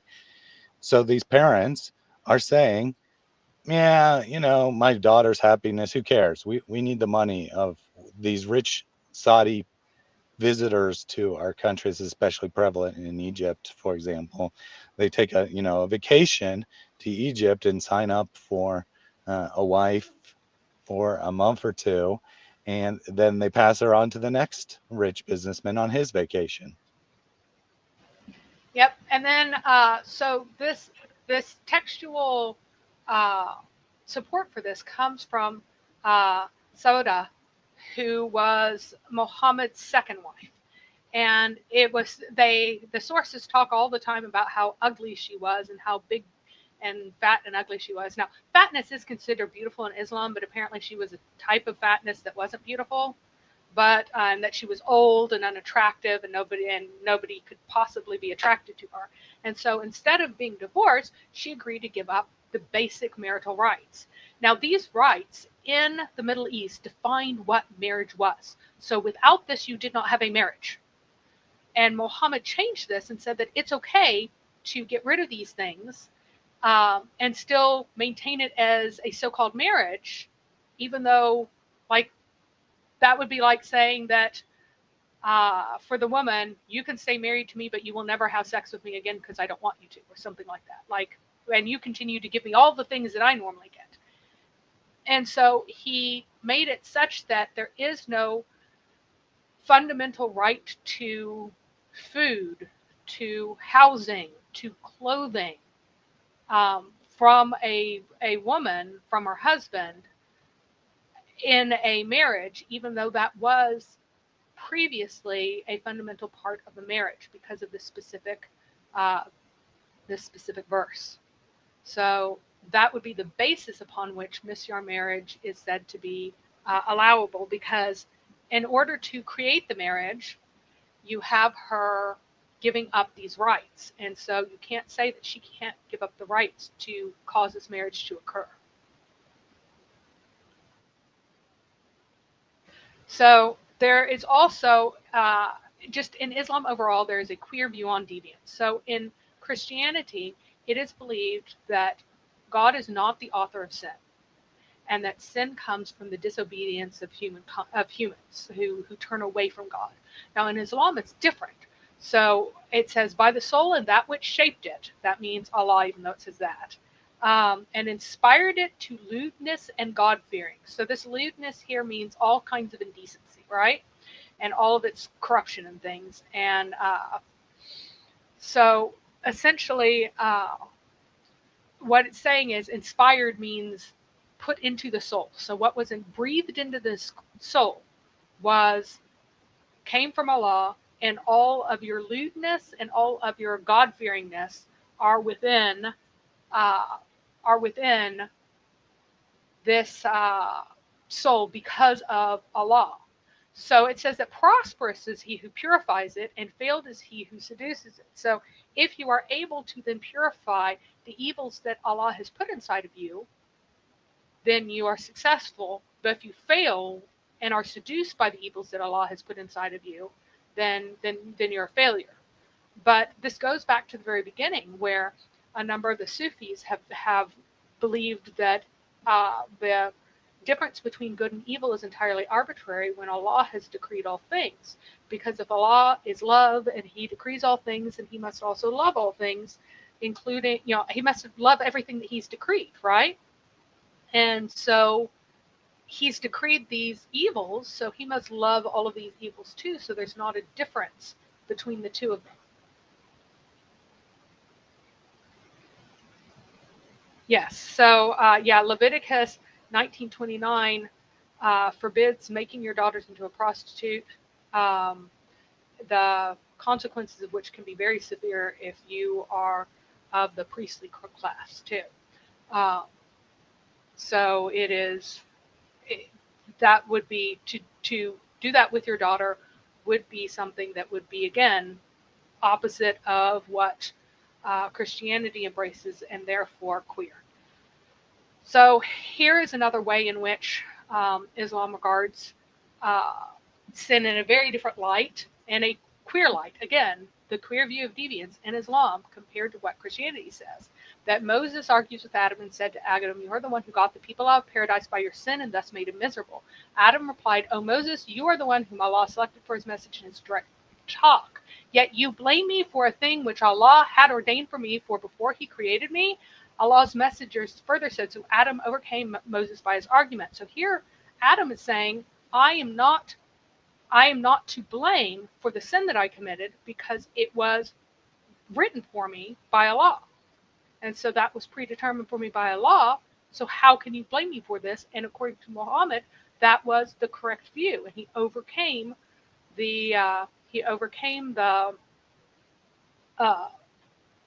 he overcame Moses by his argument. So he was correct and Moses was wrong to blame him for that.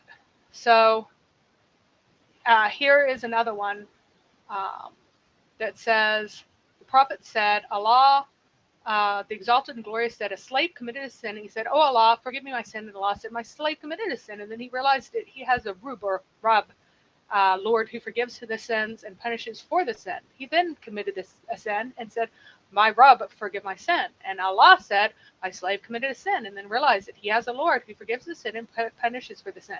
He again committed sin and said, my Lord, forgive my sin. And Allah said, my slave has committed a sin, and then realized that he has a Lord who forgives the sin or takes him to account for his sin. I have granted forgiveness to my slave. Let him do whatever he likes.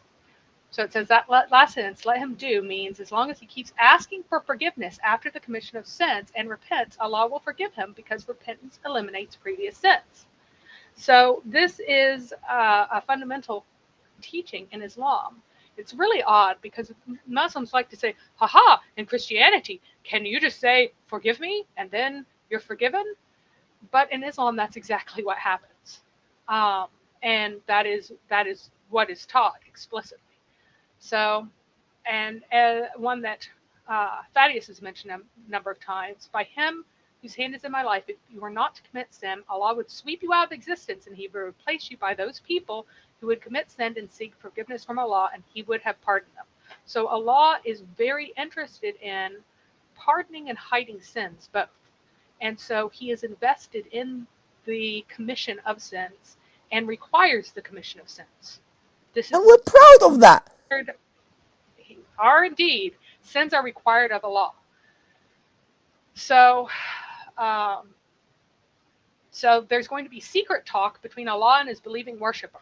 So one of them will come to Allah and say, and Allah will ask him if he's committed a sin, and he'll say yes, and Allah will continue to ask, and Allah will make him confess all the sins, and then he will say, I screened them, that means your sins, for you in the world, and today I forgive them for you.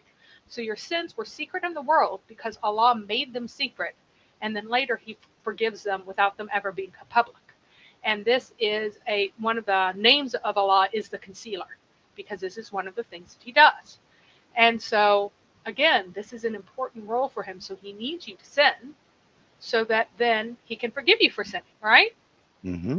So messenger of Allah, a man does a deed and conceals it, but when it is discovered that he did it, he's happy about that. The messenger of Allah said he who receives two rewards, a reward in the concealment and a reward in its publicity. And I believe that this one in particular is considered daif on sunnah.com, but it's an idea that's expressed in many different ways and in many different hadith. This is just a short one. Another one, a servant whose fault Allah conceals in the world, Allah will also conceal his faults on the day of resurrection. Prayer that Ibn Umar used to say, it's so funny, Ibn Umar was a massive slave beater. There are stories about his runaway slaves and other things. Like the reason that he was talking to Muhammad, or about Muhammad was chastising him for beating his slaves because he was brutal slave owner. But he says, Allah, veil my faults and calm my fears. Oh Allah, give me protection in front of me, behind me, etc., etc. So, veil my faults, the concealment again. All the people of my ummah would get pardon for their sins except those who publicize them. And so that means that a servant should do a deed during the night and tell the people in the morning that he's done so and so, whereas Allah has concealed it. He does a deed during the day, and when it is night, he tells the people, whereas Allah has concealed it. So there, right here, you have a command not to tell anyone of sins that were not disclosed and they were not accused of. Another one says all the sins will be forgiven except for those who commit a sin openly or disclose their sin to other people. And there's also people who accuse others of sins are also condemned. So now we're going to talk about other kinds of Islamic queernesses. And the first one is same-sex female sexual contact. So zina of intercourse can only happen if a penis is penetrating a vagina or an anus. Otherwise, it is not zina of intercourse. So it's a lesser zina because there's like zina of the mind and zina of the desire and other things that are also zina but are not zina of intercourse, right? As such, it does not have obligatory punishment. So it doesn't have a hudud, or which is plural of had, which is considering a crime of transgression, right? it's punished at the discretion of the judge, which is called ta'zir punishment. So the judge can choose to punish it more lightly, or he can entirely ignore it, punish it not at all, just chastise them, whatever. In practice, this actually means that no punishment at all exists for it. Very often there is a denial of the existence of this practice unless the behavior is entirely flagrant public. And this is true in places where it's extremely common. So this is a very, very common practice, but there is a denial of its existence in places where it is very, very common. So Islam is generally concerned with public order and is generally indifferent to most private behavior, doubly so for activities of women that don't produce offspring. So if a woman's doing something that might produce an offspring that is unwanted, that would be of high concern. But this has nothing to do with producing offspring. And so it's one of these things that, because women are considered to be of less interest to society in general, it is considered to be one of these things that we should consider less important. So the result is a very high level of accommodation in Islam for private indecencies. So things that would not be officially permitted are heavily accommodated in Islam. And this is another way in which Islamic morality is queer, because the idea of having a difference between what is publicly acceptable and privately acceptable is distasteful to Christianity. But it is extraordinarily normative in Islam in contrast to the normative of the West. And so that makes Islam a system of morality that is fundamentally queer.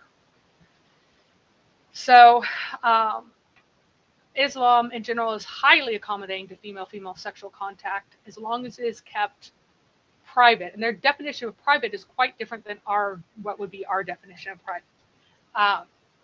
So this is another answer from Islamic Q&A. So they agree that it's haram. Some scholars regard it as major sins. But the Imams are agreed that there's a no had punishment because it's not zina. It's not zina of intercourse, etc. So there are other explanations of this, right? Here it says if a woman has sexual relations with another woman, then they're both guilty of zina. But again, this might be different than the other zina because there is no had punishment, which means that it's not adultery because they did not have intercourse, right? It's likened to intimate relations that are lesser than intercourse, so a different form of punishment. And this is explaining why anyone who thinks that the punishment for lesbianism is the same as the punishment for zina is wrong. So this is, you guys can pause if you wish, but notice at the end, this is one that I have frequently quoted. There's a hadith that says, every son of Adam has his share of zina, for the eyes may commit zina, and their zina is looking, the hands may commit zina, and the zina is touching, and the feet may commit zina, and their zina is walking, and the mouth may commit zina, and zina is kissing, the heart desires and wishes, and private parts that confirm or deny it.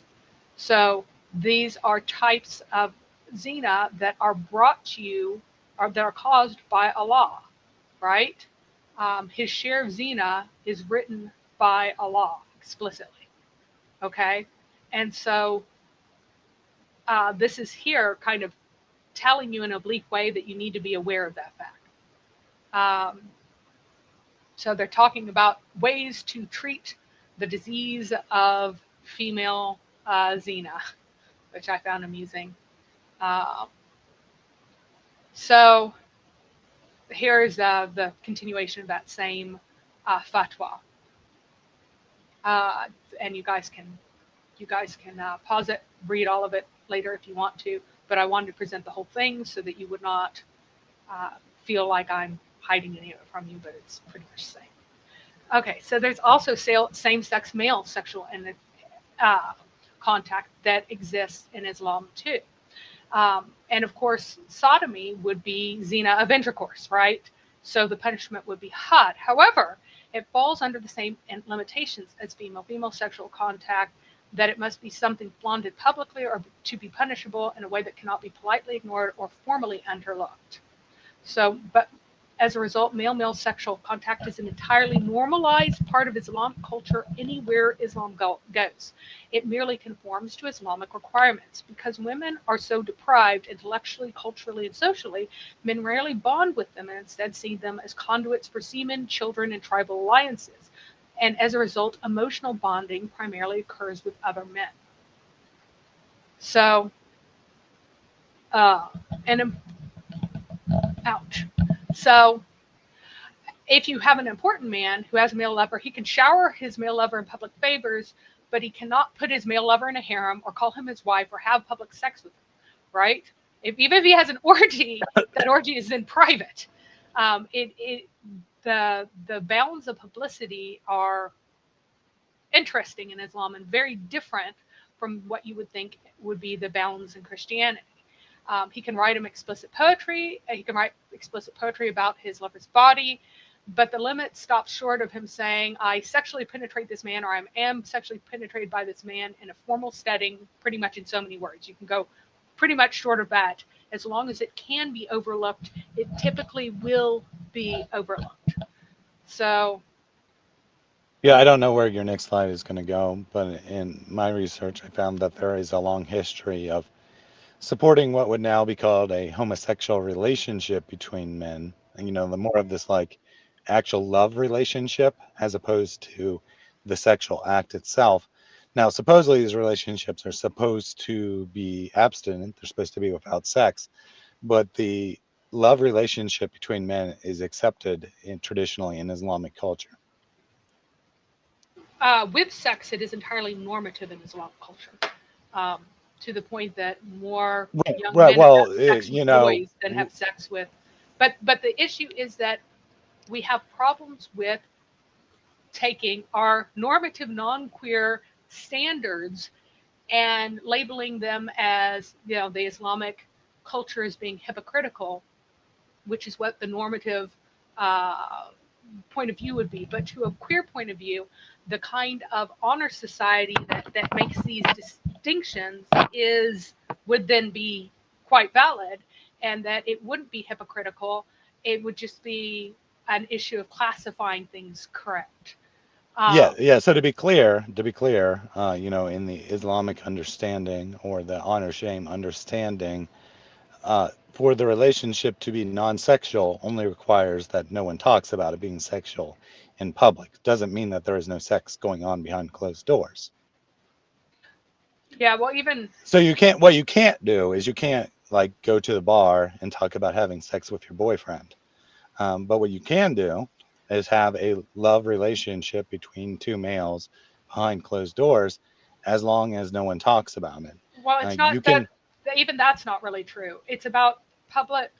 The idea of publicity is very different in Islam. So not only can you talk about with other people that you're having sex with this young boy, but you can suggest young boys to other men. But the context is one that is not a formal recognition of this relationship. So again, you're taking these Western ideas of what is public and what is private and applying it to Islamic conceptions of what is public and what is private.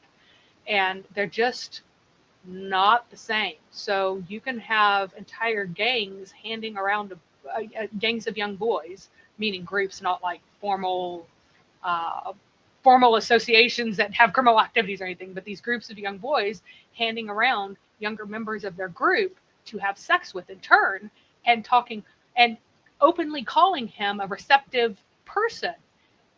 And yet that's not public in the Islamic conception of public. That's what, like, that's something very hard to grasp, but it is absolutely true. But I wanted to talk about the same-sex contact in yeah, early yeah. Islam. Two quick, Yeah, quick go comments ahead. from the audience here. From Fia, unmarried men in Arabia tend to practice with each other also, and I think we're going to get into that a lot in the upcoming slides. So I won't say anything further about that, other than that you are prophetic. And proud, they then point out that you need four witnesses, right? Right. So So for it's something, so say, a man penetrating a man is against the law, but at the same time, you need four witnesses of it for there to be any punishment. So kind of de facto, it's not against the law. So you have to have four witnesses to the actual act explicitly. So So you have to have 4 people seeing the penis penetrate the anus, like visually, not just the 2 men romping around. They have to see the actual coitus occurring with the sexual organ involved. That is the standard that's set.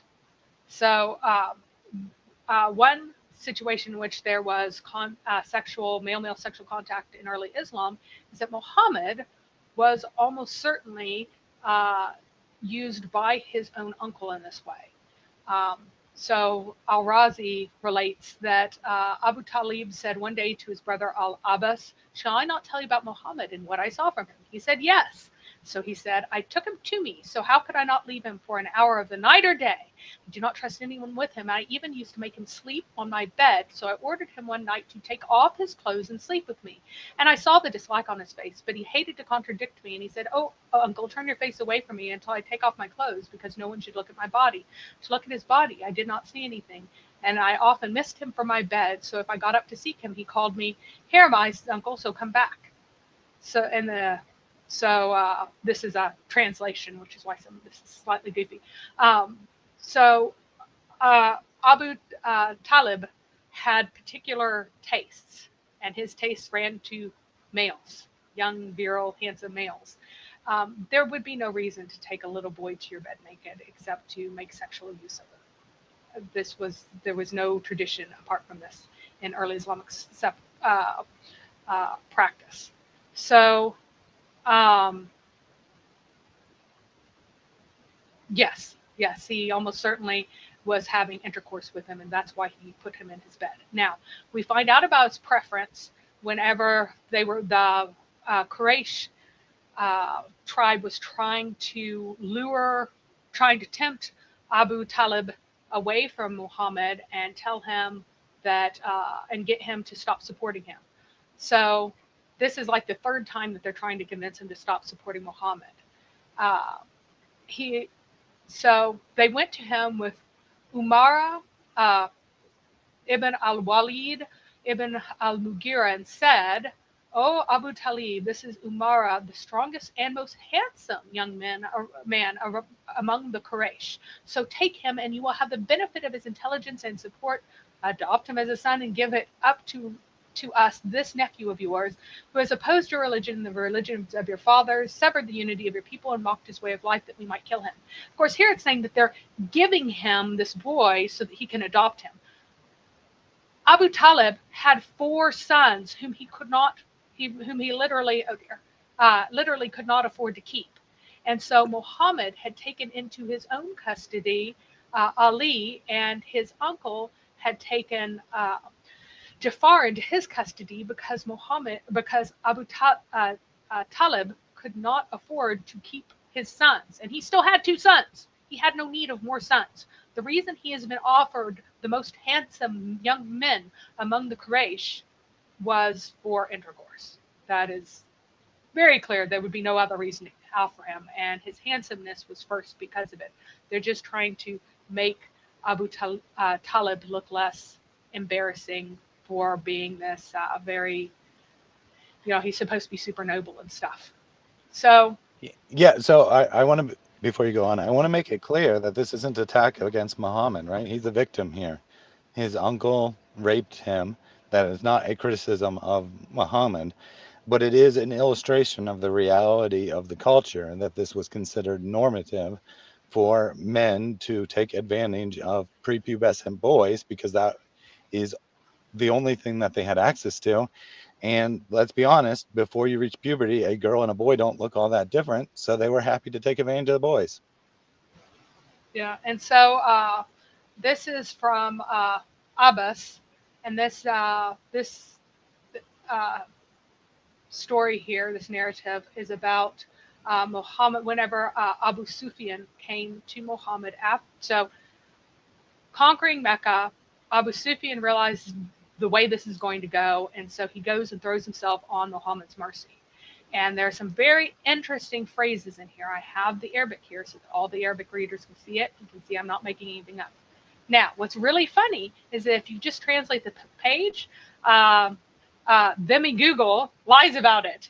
And do you see this huge line here? Somehow it's just translated to, "I do not need them." But in reality, there are three parts. The first one is, I do not need them. Then the second part is, as for my cousin, you are dishonorable. And then it says, as for my cousin, he is the one who said to me in Mecca what he said. Now let's look at another one. Well, I want to be fair to Google. It regularly screws up when you put a long Arabic and No, it thinks this that is it's not. over. No, this is not. Well, it's not very good at translating Arabic, is what I'm No, saying. this one was hand altered. There are several that have been hand altered. People have gone in and specific pages render false translations. They took out those phrases. They were at the beginning of this previous hadith. It was altered. So, they forgot to alter the one in Al-Abani, and the entire thing is rendered correctly. His answer is, or he said, I have no need for them. As for my cousin, he has dishonored me. And as for my cousin and son-in-law, he is the one who said to me in Mecca what he said. That the son-in-law is not actually correct. It's a more general term, but it's fine. When he went with them, and then we find out that Abu Sufyan replies, and he apologizes for what he did in Mecca. So that's what Abu Sufyan's response is. It's an apology for what he did in Mecca. So what is this whole he has dishonored me thing? What does that mean? So what that particular word here, what is it? Degradation, disgracing, dishonoring, in which manner? Indecent assault and sexual molestation. So it's degrading through sexual activities. So this is all from Al-Mani, site about Arabic. So that is what is meant. That's the kind of dishonor that is meant here. So Abu Sufyan then apologized to him for what he had done, right? This is a full translation of the first one. And there's this very long poem about how he won't ever fight against Muhammad again, which we don't really care about. So this indicates that his cousin had also used him sexually. And as an orphan, this is the normative way in which boys are introduced into that role. So this is very commonly what happened to orphans in these societies, and in later Islamic society did not leave this. It was normative to the society, and this would be a queer feature of the society in which Muhammad grew up in, and which continued into Islam. There's also the fact that Muhammad was taken at a very young age, at 12, with his uncle on trips on caravan rides, and that was not at all normal for young boys to go on caravan rides. Usually, that was only something warriors did. So we find out that in Afghanistan, you have the camp wife or the road wife. So the traveling wives were the essential part of any camel caravan or other company of travels passing through the forbidden Khyber Pass and into the fertile Punjab. But these so-called wives, not only the ideals of Afghan traders, but of Pathan troops going into battle on the frontier, were in fact Catamites. Hidden from strangers in the evil eye and camel panniers, these youths, ranging in age from 5 to 20 years, were scented, depilated, rouged, hennaed, and adorned with long silken pomaded hair and kohl-rimmed provocative eyes. In a word, no one could have distinguished them from the women or girls unless they stripped them of their costly gowns. According to Zaidi, truck drivers in contemporary Pakistan, not unlike earlier camel drivers, always have younger boys or chelas with them. So then we have the description of Muhammad's role, and they have to come up with a reason as to why on earth he would be there, because that would be the normal way in which you would interpret it. So this is recast as Abu Talib's great care for Muhammad. So he had planned to go on a merchant caravan to Syria, and when all the preparations had been made for the journey, the apostle of God, so they allege, attached himself closely to him so that he took pity on him and said that he would take him with him, and the two of them should never part, or words to that effect.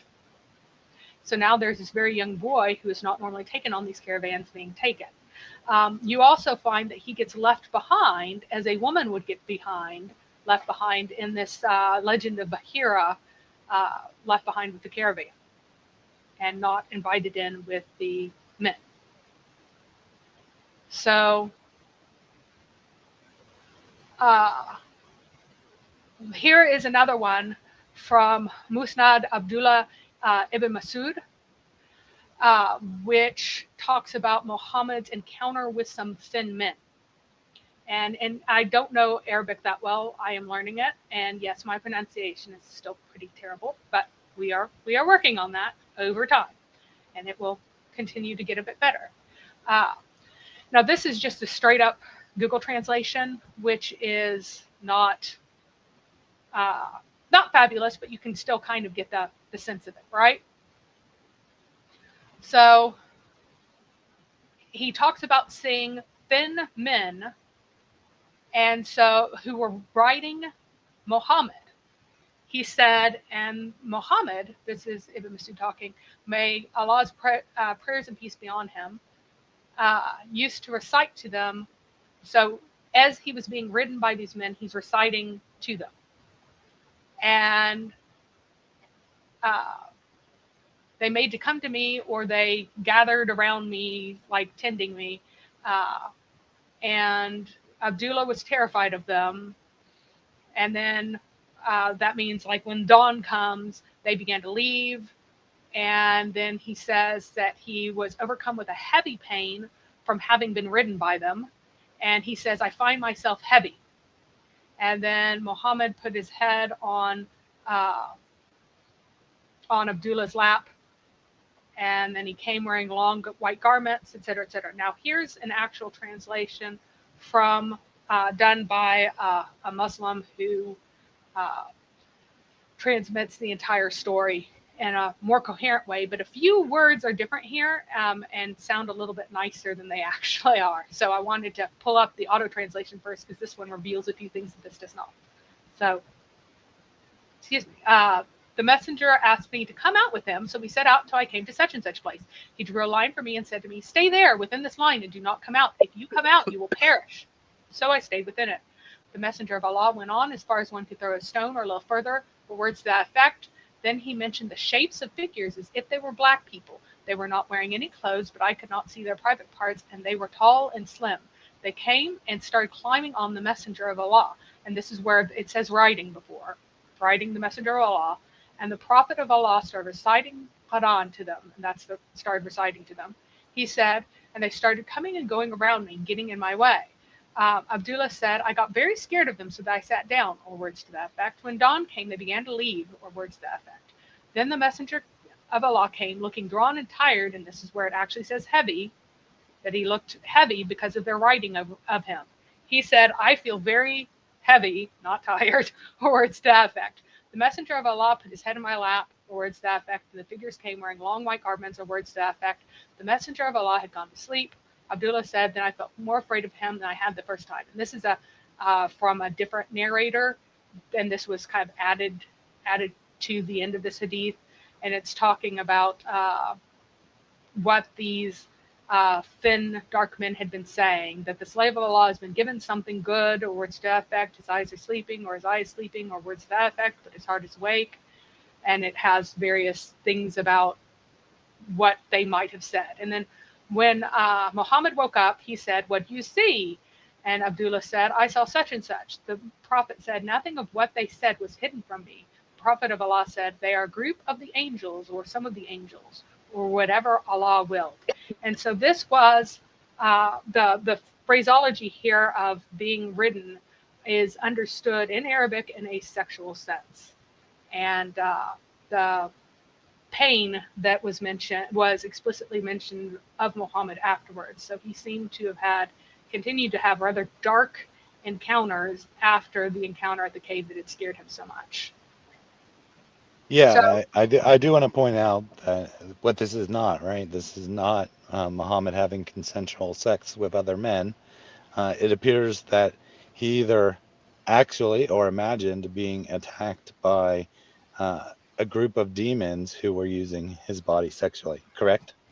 yes, and it's odd that you have this other person kind of gluing onto the end, these were totally angels, because it seems extremely negative before then. And Muhammad never described angels as being black. He always described demons as being black. And so, yeah, this would be, again, a queerness built into the history of Islam, that this would be something that is in the formative materials of Islam. So we have some other queer activities that Muhammad initiated. And so one thing that is often purported is that it was not sexual whenever Muhammad sucked the tongue of his grandson. However, we see here that it is seen as sexual in this context. The Prophet used to kiss her and suck her tongue when he was fasting. It is a sexual practice in Islamic societies to suck tongues, and this is something that he also did with Hassan. So Musnad Ahmad, I saw the Prophet sucking on the tongue or the lips of Al-Hassan, son of Ali. May the prayers of Allah be upon him. For no tongue or lips that the Prophet sucked on will be tormented by hellfire. So Muhammad apparently acted upon his urge to behave in this way with his grandchild, perhaps because of his position as the Prophet and his belief that bestowing the kinds of, or fulfilling his urges and will bestow favors upon the people who are graced by the results of those urges. So here's another one. I never saw Al-Hassan without my eyes overflowing with tears. That's because the Prophet went out one day, found me in the mosque. He took my hand and I went along with him. He didn't speak with me until we reached the market of Banu Qainuna, Qainuqa. He walked around and looked. Then he left, and I left with him till we reached the mosque. He sat down and wrapped himself in his garment. Then he said, "Where is the little one? Call him to me." So Hassan came running and jumped into his lap, and he put his hand on his beard. Then the Prophet, Allah bless him and grant him peace, opened his mouth and put his mouth on his mouth. And then he said, "Oh Allah, I love him. So love him. And the one who loves him." So he's basically saying, I love him. So Allah, you need to love him and love me too.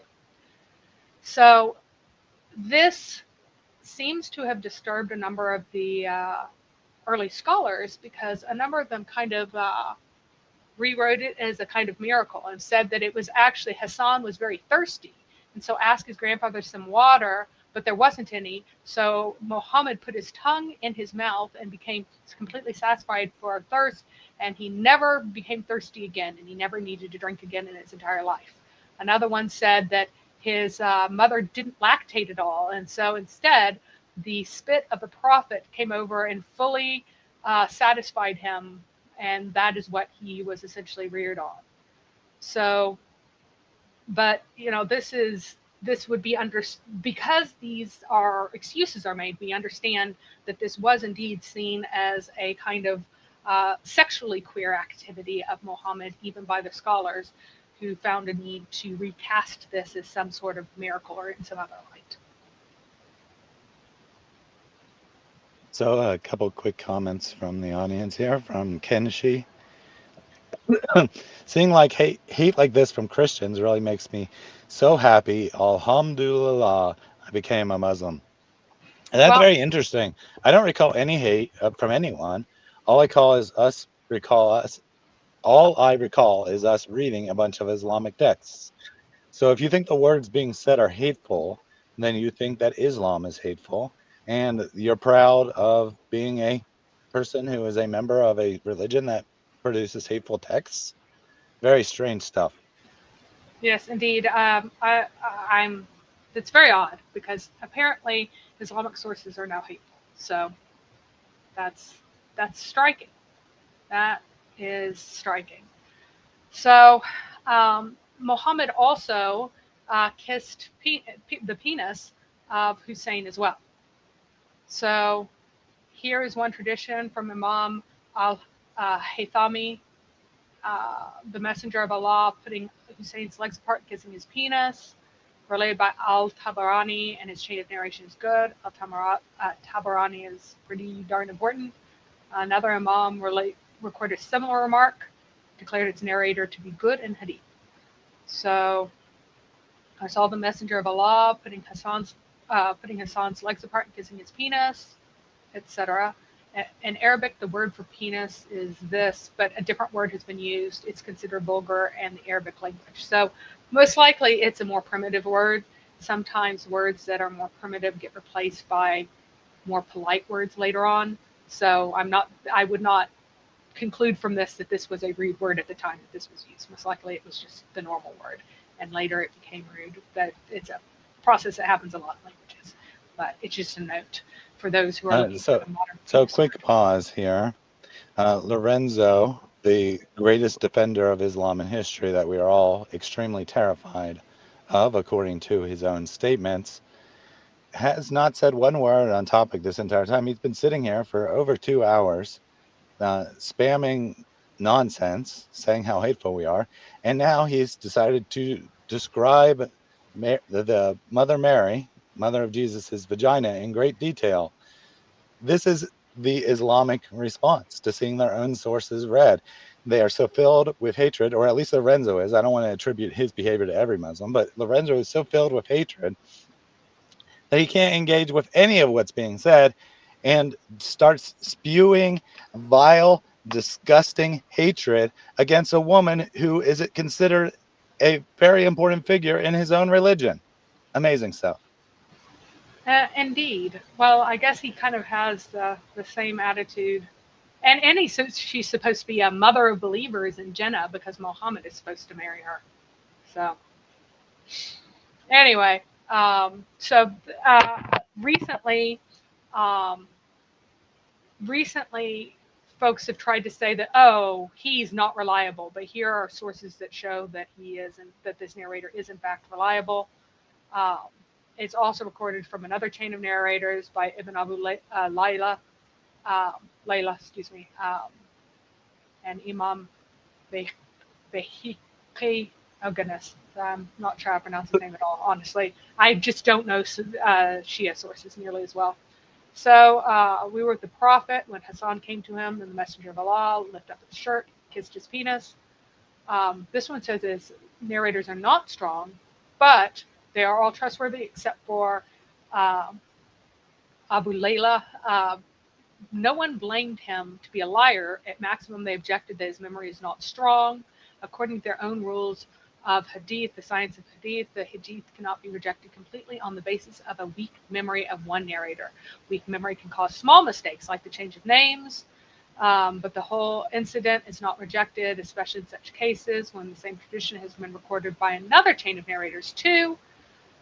Both of these two are hadith with entirely different chains of narrators supporting and thus strengthening each other, and together they bring it to the level of sahih hadith. So, and that's why Ibn Kathir said this.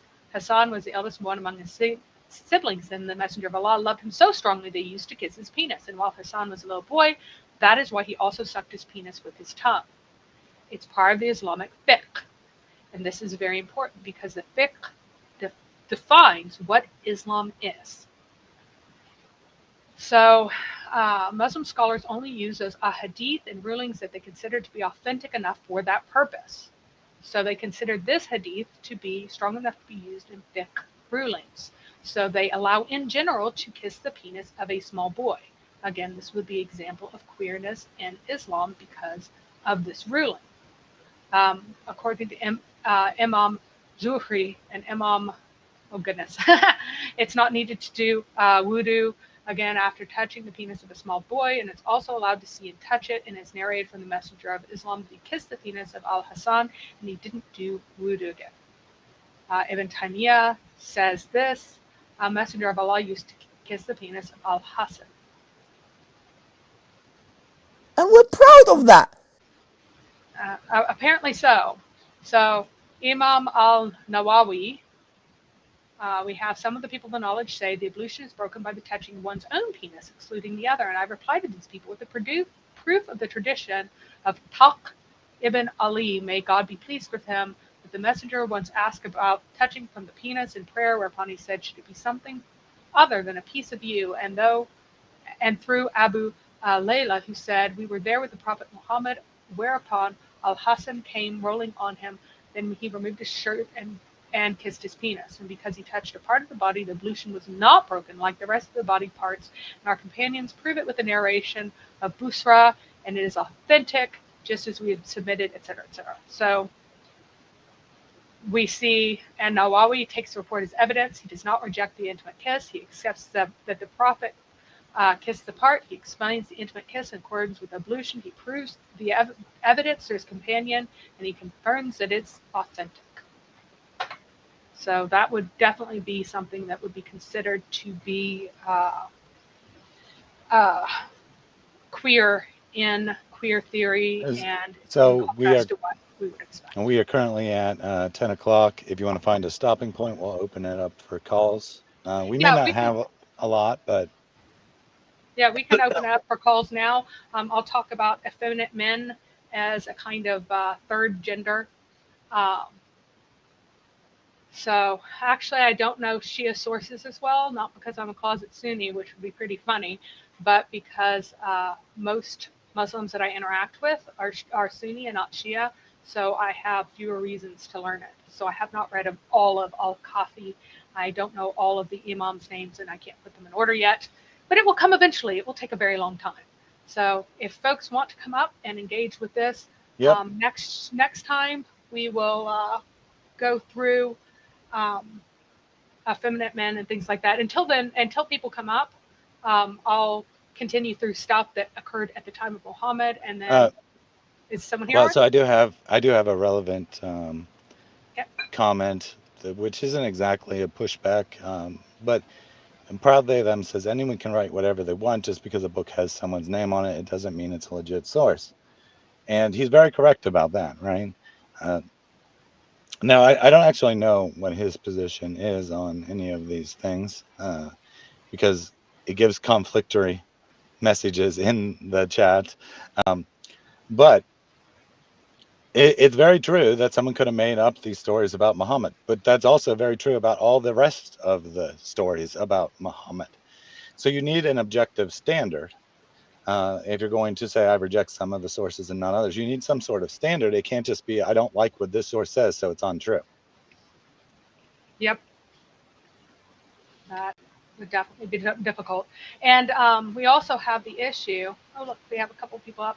So we have the issue that if you say that anyone could make this up, that would then disprove all of Islam, because you no longer have the ahadith, and the Quran cannot stand on its own. It needs the ahadith so that you know that striking women isn't like striking the heads off of other people. Could you, Sade, you need to mute yourself, hon, because thanks. You didn't realize you were up already. So, so you don't know how hard to strike people. You don't know when you can't have physical intercourse with an infant. Like, to do Islam correctly, you need the ahadith. If the ahadith are not legitimate, then you don't have a functional religion, because the Quran itself says that you have to go by what Allah has revealed, and part of what Allah has revealed is in the ahadith. So it's a huge problem. So Wad proved that he wasn't paying attention the entire time, as was highly suspected, because he says that we've been talking about how great Islam is, which I don't think that he really wants to attribute these things to Islam, but if that is what he wants to, so be it. Because this was in response to Barretter saying, can you recap? I just got here. So before we take any of the calls, you want to give a brief summary of what we talked about today, Mary?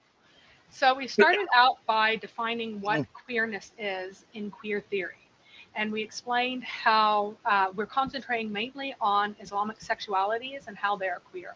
Although Islamic expressions of reality, how to tell one thing from another, whether or not a child's yours, all of these are also queer in the same framework. We're mainly concentrating on queer sexualities because queer sexualities are part of or what the emphasis of Pride Month is on. So we're talking about child marriage. We're talking about incest with adopted children, incest with cousins, continuous marriage with cousins, incest with your own illegitimate daughter, because of how relation is counted in Islam being different than how relation is counted through DNA. Um, and we have talked about Muhammad. We talked about how same-sex relationships between women are quietly permitted in Islamic societies, but there is a difference between what's publicly recognized and what actually occurs. Even when things are happening in public, they're not publicly recognized. So you'll never have a pride march with gay people there because that would be a kind of formal public recognition, the exact kind that you're not supposed to have. But this actually causes, it's really interesting because this is a clash between the normativity of the queer community in the West, who wants this specific type of overt recognition, versus the more queer view of the East and how they define reality in a different way than the West defines it. And that's really where the conflict comes, is not in the activity of homosexual contact, but rather the public enshrinement of it is the issue. So Excellent, excellent. And you left out one thing that go one of the ahead. apologetics pointed out. Mary is just being an Islamophobe. Whoops. Mary, yeah, I was reading it and it disappeared because of that. Mary is just being an Islamophobe. Muhammad was just making sure baby Hassan would make it to paradise. So you left out the discussion of Muhammad giving his mercy to his dead aunt and his young cousin by having physical contact with them to ensure they would make it to paradise. All right. So, Christ is salvation. You were the first to join, so you get the first word here. Hello, can you hear me? I can. Okay. Yes. Uh, God bless you. Thank you for this information. I looked up about the word queer. It came first time in 1980s by some kind of ideologists, and I looked also about this on a from an academic side. And it is what Mary is saying, not what other people would like it to be. It's a political ideology that goes against the normal life of Western society. When we say normal life, we mean the values, the how we view the world through the lens of Jesus and what he did and how it affected our society after his resurrection. Now, of course, on the other side, the Islamic perspective is that everything goes. That's what I understand. Everything goes. Because that's what the text actually says, that if Allah breathed in evil doing, then it goes. And I cannot deny it because it's in the Quran, isn't it? So who can deny that? Uh, Moreover, I would like to say that about these young boys that have been like prostitutes, and sorry for my language, in Greece under Ottoman Empire, there were Ali Pasha and some kind of this kind of rulers that had harems, you know, many women in their house, or how to say it, in the palaces. Not only that, they also had harem with boys. What they were doing is they were calling these boys Yusufaka. This Yusufaki, one of them, for example, would take the would be next to this person that is owned by, and would do whatever that pasha or that leader would ask the Yusufaki to do. That would be either sexual or just pour some wine or whatever. When I say whatever, whatever, he had to do it.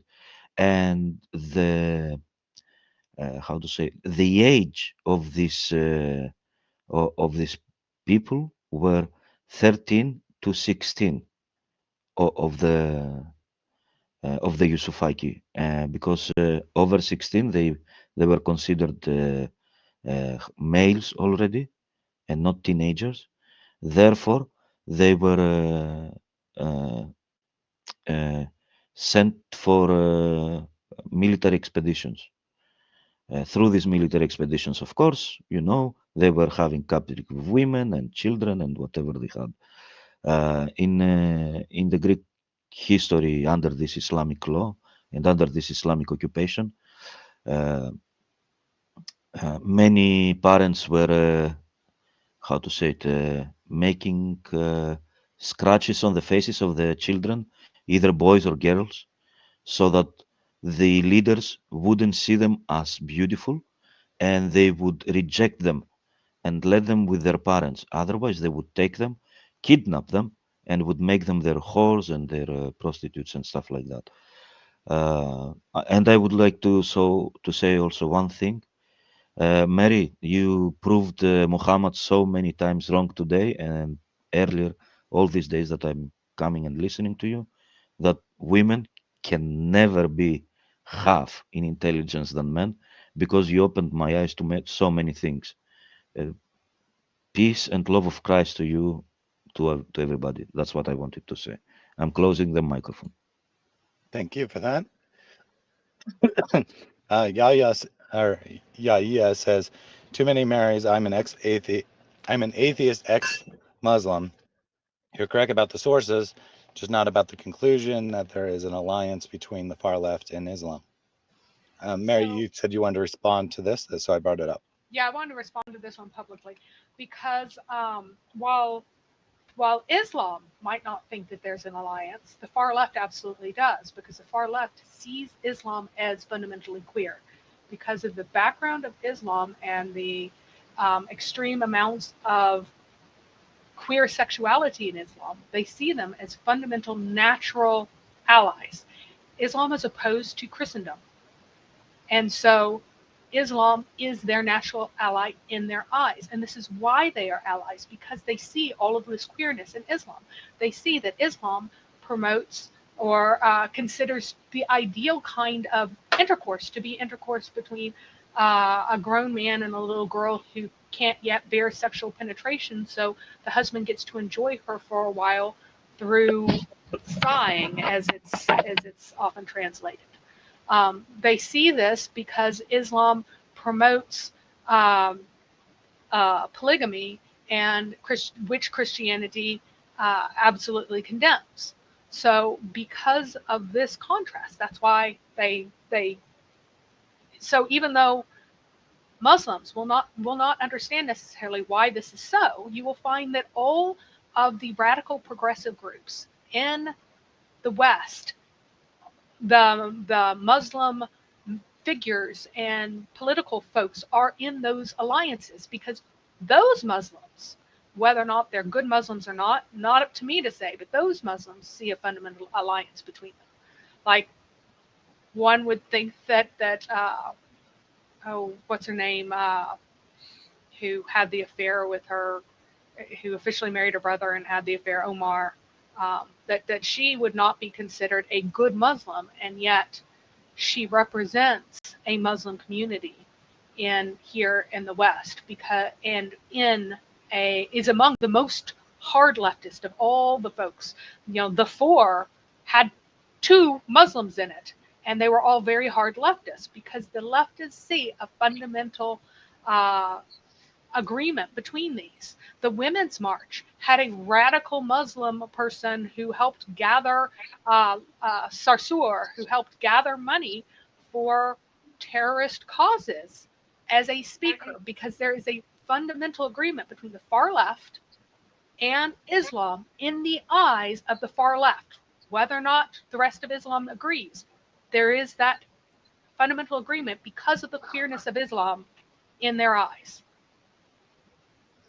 Excellent.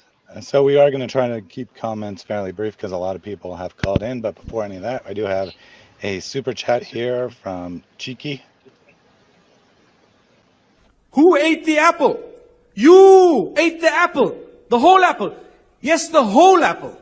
You ate it. But a small seed, you left it. You put it back into the earth. What happened? Allah, through His power, caused that to grow and to give you how many apples? Thousands. Thousands of apples heading your way, cheeky sheiky. Thank you very much for that donation. Thank you, Mary and Thaddeus, for the work you put into this, and thank you for that encouragement.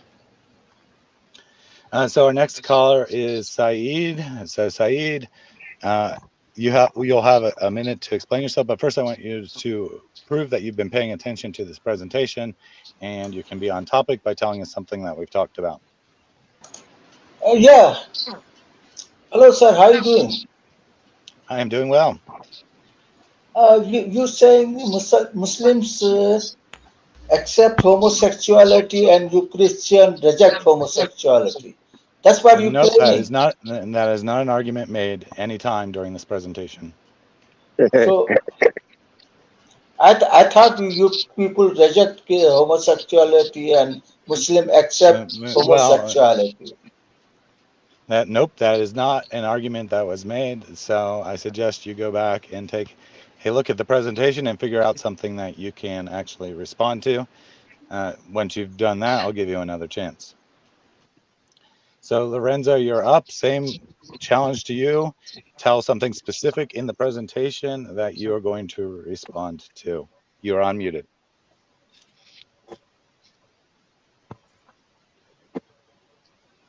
You there, Lorenzo?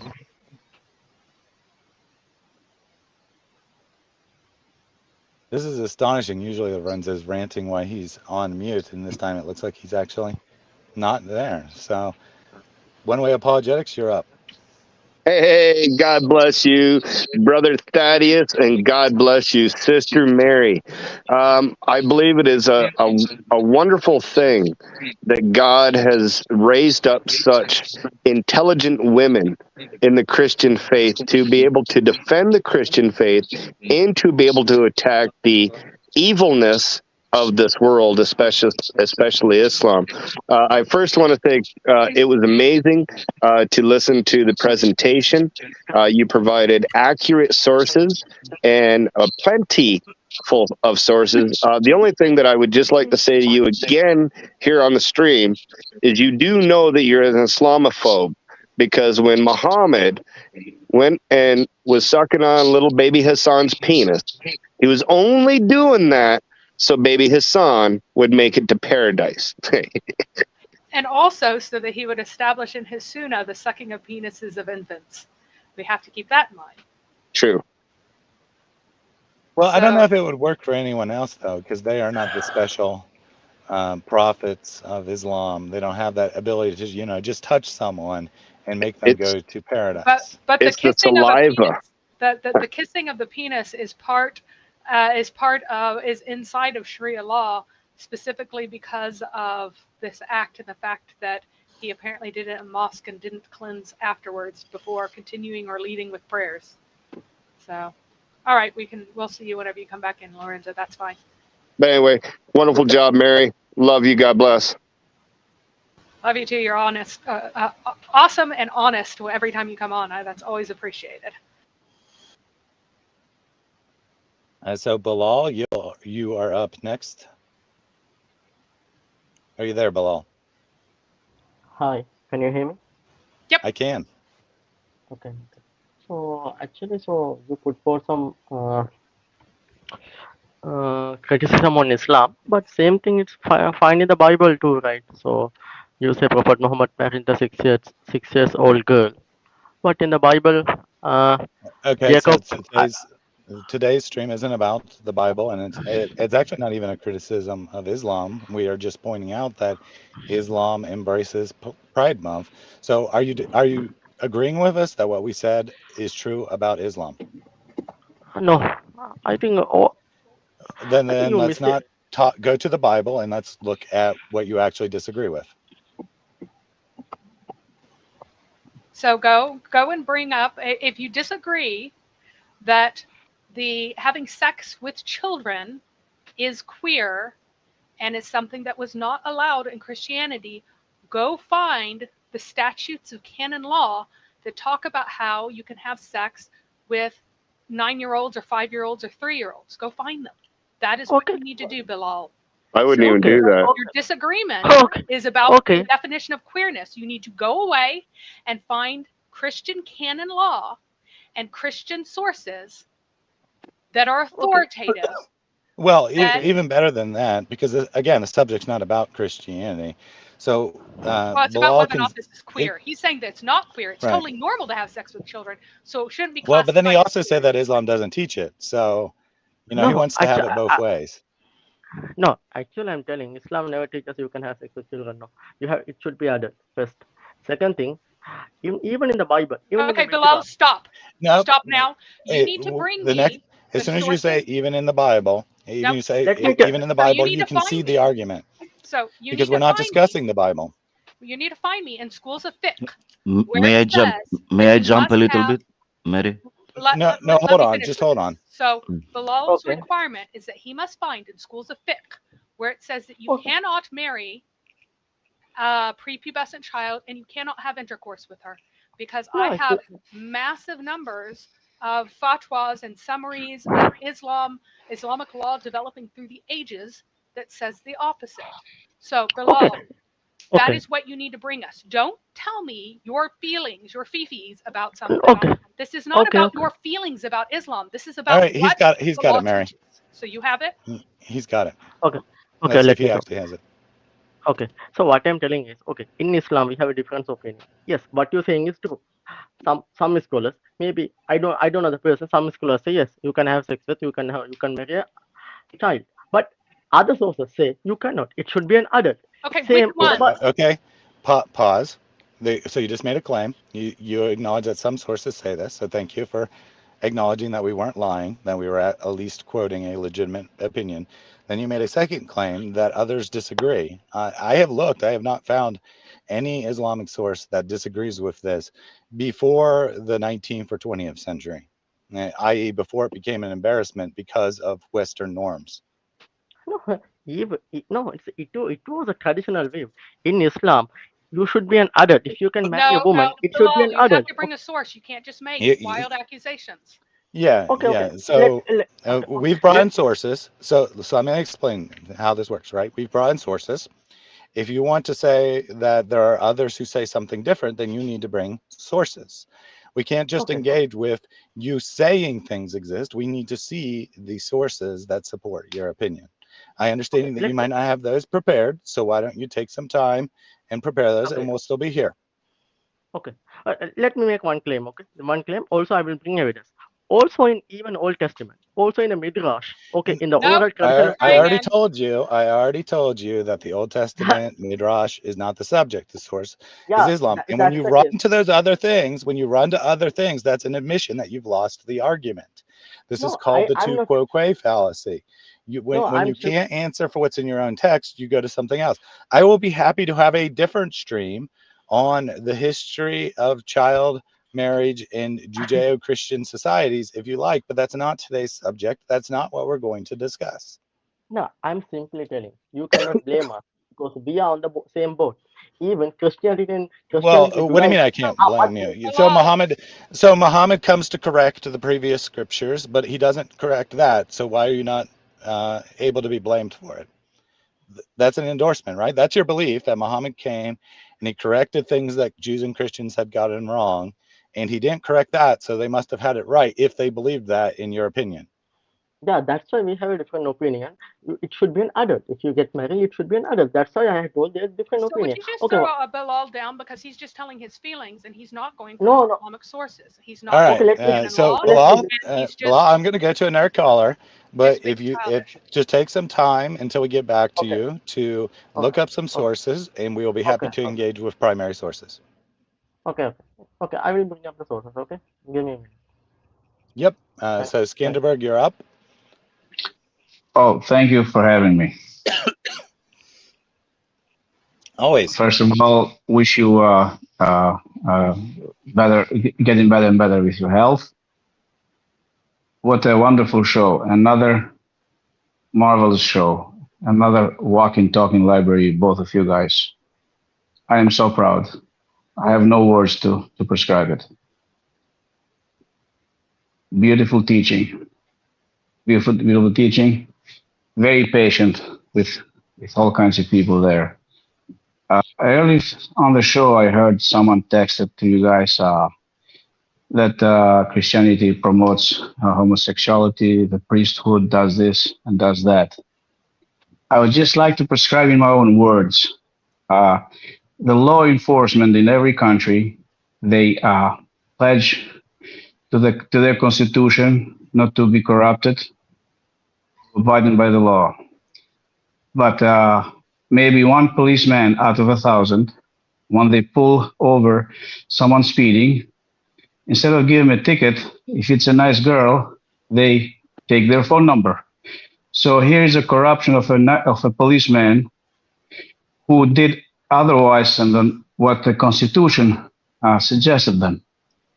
When it comes to the priesthood, I don't think there is anything that allows priesthood to do such an act. So any priesthood who does homosexuality is not advised by God, by Jesus, and they have to answer in their terms to the God Almighty. This is how I see it. There can be people in all kinds of races or countries or religious. Your show is who promotes homosexuality. According to what I know is that Allah teaches Muslim followers to wash their penis when they have sex with animal. Does not teach them not to have sex with animal. Allah teaches the husbands to wash when they commit homosexuality with their wives. Does not teach them not to do that. Or with boys. I mean, there is thousands of mosques, mullahs and imams. Never mind the 4 and 7 wives, but they have boys as well, and no one dares to talk. Balkans, Albania was conquered by several empires. The only empire was Ottoman Empire, who brought homosexuality into Albania. All those pashas, which means equivalent like generals today, plus never mind the 6 wives, but they had boys in their castles as well. And everybody in Albania knows that homosexuality was big in Ottoman Empire, which came from Middle East. And that's as much as they knew then. I mean, just like any Muslim listeners, to come up with more facts and proofs, not just to attack. After all, this show is for the Islam, not for the Christianity. That's all I have for now, and thanks for taking my call. Excellent. Can you share my screen really briefly? I'm just going to scroll through really fast. So this is a compilation of minor marriage in early Islamic law, and it is an exhaustive treatment of that and how there is a consensus, a very clear consensus from all the schools that minor marriage is allowed. There are differences in things like who can force a very young girl to get married and who can't. Like, can only her father cause her to marry and against her will, or can that be done by other people? Under which circumstances can she then later request to have that marriage annulled? And those kinds of differences. None of these guys say that minor marriage is not allowed. And at this point, I'm defining minor as prepubescent in an ancient kind of way. I'm not defining minor in our modern way, age 18. That's not how it's used in this book, so it's not how I am using it. So we are talking about who and who isn't allowed to marry, and what ages and when people are allowed to have intercourses and under what circumstances. So this is 273 pages of exhaustive treatment, which I have read, boys and girls, And so I would like you to bring me the definitive view of one of the four fiqh, if you are Sunni, one of the four fiqh, or a statement by your Ayatollah, if you are Muslim, or excuse me, if you are Shia. Goodness, I'm getting tired. If you are Shia, or by one of the infallible imams that says that this is not correct. Because all of these sources, guess what? I'm going. It's all talking about how and when and who. It's not talking about whether. None of this is talking about whether.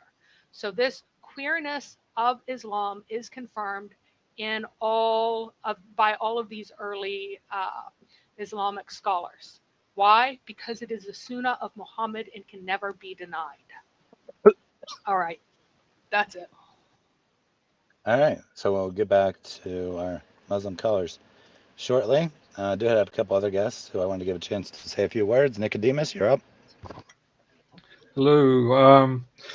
I appreciate Bilal for admitting that Islam is full of contradictions, starting off that way. We see it on these streams over and over again, how true that is.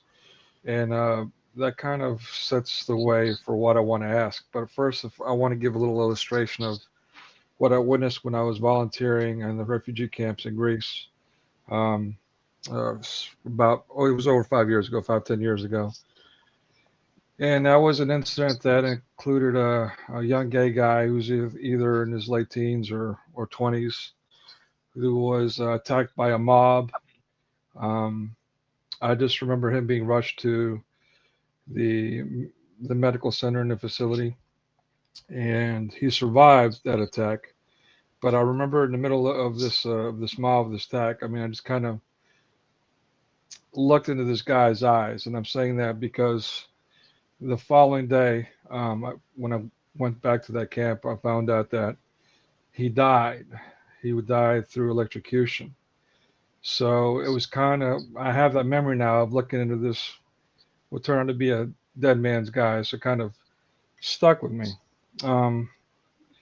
He died through electrocution from a train wire, so something really high. So either he was driven to suicide, which is what some claims are, or he was murdered that way. But either way, it was that attitude toward him that killed him, that behavior toward him.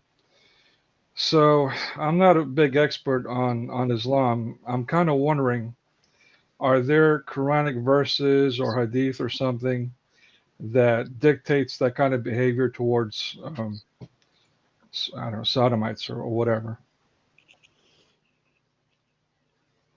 And you want to answer that, Mary? Can I answer on that, please? Yeah, you can go ahead and answer. Go ahead, Christ of Salvation. Go ahead. As Mary said earlier, it has to do with the zina, which means if it's illegal sexual intercourse. If the people will know about it and they will oppose it, then they can kill those people. Wow. Gay. So that's how it is. But if they don't know about it, or if they don't have it as popular, then nobody can touch them because it's hidden from the sight of Allah. You understand? You understand the difference? That's how it is. I actually know a lot of Muslims in the territory that were seen by some friends of mine having this type of relationships because they were alone in a house and they were doing that.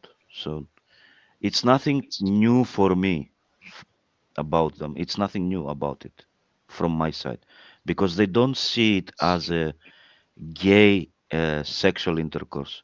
They just see it as an intercourse and that's it. Nothing else. I mean, it's totally different type of brain attitude, totally different type of attitude as a whole. They don't see it as we see it. That's the whole point. That's what Mary is also talking about. The queer, it means anything that is not normal to us, not to them. For them, it is normal. It's a normal behavior. For us, it isn't normal because we don't have something like that in our society. We were not brought like that in our society. So that's why it's not normal for us. And that's what queer is about. And so those who have been more influenced by the West, by the colonialist powers, they are the ones who are more likely to punish those who transgress against the Islamic laws, because their definition of public and private is more like our definition because of this colonial impact. That is not the native way it was treated. That's not what you would find in historical Islam. That's not how it was viewed before the Muslim Brotherhood, which is a product of colonialism. It really is. It's a product of trying to take Western rationality and apply it to Islamic law, and the two don't mix. Western, according to our ideas of rationality, Islamic law makes no sense. You cannot use a DNA test to tell whether or not someone is legally your son, okay? Or whether or not you should have intercourse with the person. That is not valid Islamic law or practice. And yet, to our minds, that's insane. To theirs, it's how you found how you do things. And so it is a very different view. So you will find that those who appear more consistent to us are those who are the ones who are influenced by the West, those who are downstream from the Muslim Brotherhood that was so heavily influenced by the Nazis and interactions with them. Anything else you want to say, Nicodemus? No, thank you for that. And God bless all of you. Keep doing what you're doing. May I, on a personal note, can I interject that? On my own Go ahead and tell people who you are and about your channel. I apologize. Thank you. I just wanted to let everyone know that I'm in the middle of a big move. So where I'm going to, I might not be able to live stream and do certain things. So maybe in a couple of weeks, I'll go silent. But for those of you that are able, please keep fighting the good fight, and keep up your prayers and spiritual warfare. God bless you all. And you can find Nicodemus's channel under his name, Nicodemus Serpico. Paul, you're up. Why don't you start by introducing yourself? Hi, I'm Paul Sutliff. I do Christian apologetics, and I have a channel called the Sutliffian Report. Thaddeus was on my show about a week ago, a couple weeks ago, and we discussed this exact topic on. I just want to share the screen for one of the slides that we had. It was a horrible discovery. I looked at this passage, E10.0. Actually, it's E10.1. And E10.1 is translated on the left to English and Reliance of the Traveler. However, in Arabic, this is what it says. The wash is obligatory for a male when sperm exits him. The ghusl is obligatory when sperm exits him if he was in the front or the rectum, a male or female, even if it was with an animal. And he said this is the unusual way. And now this is the part I went back and talked to Osama, who translated this for me. He says, you misunderstood. He said, this part up here that says this is the unusual way that is very much forbidden. He says that's the newer scholars that say this. And then the part down here where it goes, he says the newer scholars say it's very much forbidden, as it will be explained in the Book of Big Sins. That was because the old scholars speak in general terms. They didn't talk about it. It says it was okay with the older scholars, but they didn't address it at all. And then here's the other part that goes, if a woman produces mane, or if it was from the male who went inside her, or have intercourse with her, or from a rectum, or it was with a little boy or an animal. So this homosexuality is condoned here in Sharia. And we covered this a couple weeks ago, but I mean, I'm guessing, Mary, and you covered this. It's just, it's amazing to me that this is right out there. They tried to hide it, but thanks to having a good translator that I work with, Usama Dakdak, that we could share this. This is, it's disgusting. It's horrific, and they're trying to hide this from us by giving a sanitized translation. You might say that they're not proud of their queerness in this case. Well, gee, yeah, I would definitely say. Well, and again, who published this? This is Reliance of the Traveler is published by a group affiliated with the Muslim Brotherhood. So it's not a surprise. Mary is exactly on target. And yes, and for those people who were questioning whether the leftists are connected to the leftist is socialism, it's communism, and they are very, very friendly with Islam because they believe that Islam is their friend because the enemy of my enemy is my friend. That's how they look at it. They don't understand that Islam will just raise up and kill them. And they're going to learn the hard way one of these days. So had a couple comments from Juan along these lines. He says that there's two conditions that must be met for marriage according to the Sharia: the physical ability of the female, and two, the customs of time and society, which is very interesting. Well, first of all, Wad, you need to provide a source for that. But let's just pretend it's true for a second. That's very interesting that the eternal word of Allah is subject to societal norms. That anything that a society says, let's say a society says that Muslims aren't allowed to get married, right? A very unfair, hateful society passes a law that no Muslim is allowed to marry. Would you say that's perfectly fine? That's in line with our Sharia. We can't get married now. Or would you say that's nonsense? This violates God's law that allows us to get married. Of course, he's saying this because he wants to avoid the implications of Muhammad endorsing sex with underage girls. He's also ignoring the fact that Muhammad specifically said that sex with nikah with underage girls is particularly preferable because you can do it without full penetration. You can do it through the thawing method. And that's why he's asking him, how did you marry a virgin? And he says, no, I didn't marry a girl because it would be like the other girls that my family left behind. And he specifically said, so that you can fondle her. And that word for fondling is the same word that's used by Aisha whenever she was on her menses. And she was told to wrap herself up so that Muhammad could, without getting her menstrual blood on him, thrust his penis between her thighs. That is the same word that was meant there. It's not the word that's usually used in Shia books for thawing, but it's a different word that means the same thing. So he is saying that you should want to have time with this virgin in which you are enjoying yourself with her body in a way that does not include intercourse. And that's different than with a matron, because if a girl or woman is able to reproduce, then you actually owe her intercourse with ejaculation inside her vagina so that she can have a chance to conceive and then have heirs for herself and people to take care of her in her old age. So that's why you need to have a reason to do this other fondling thing outside of the time of menses. So the excuse would be that she can't tolerate the sex, or could tolerate it, but she isn't menstruating yet, so she can't get pregnant anyway, so you don't owe her the semen and her chance to get pregnant. That's what's being said here. So if you're saying that you can't marry someone who can't conceive, then no, that's not true. You can't marry someone who can't bear the weight of a man. That's also not true. So Wad claims that Ibn Taymiyyah says this. I would like a specific citation, please, Wad, because most likely you're just repeating a line that someone gave you and you have no concept of what the source actually says.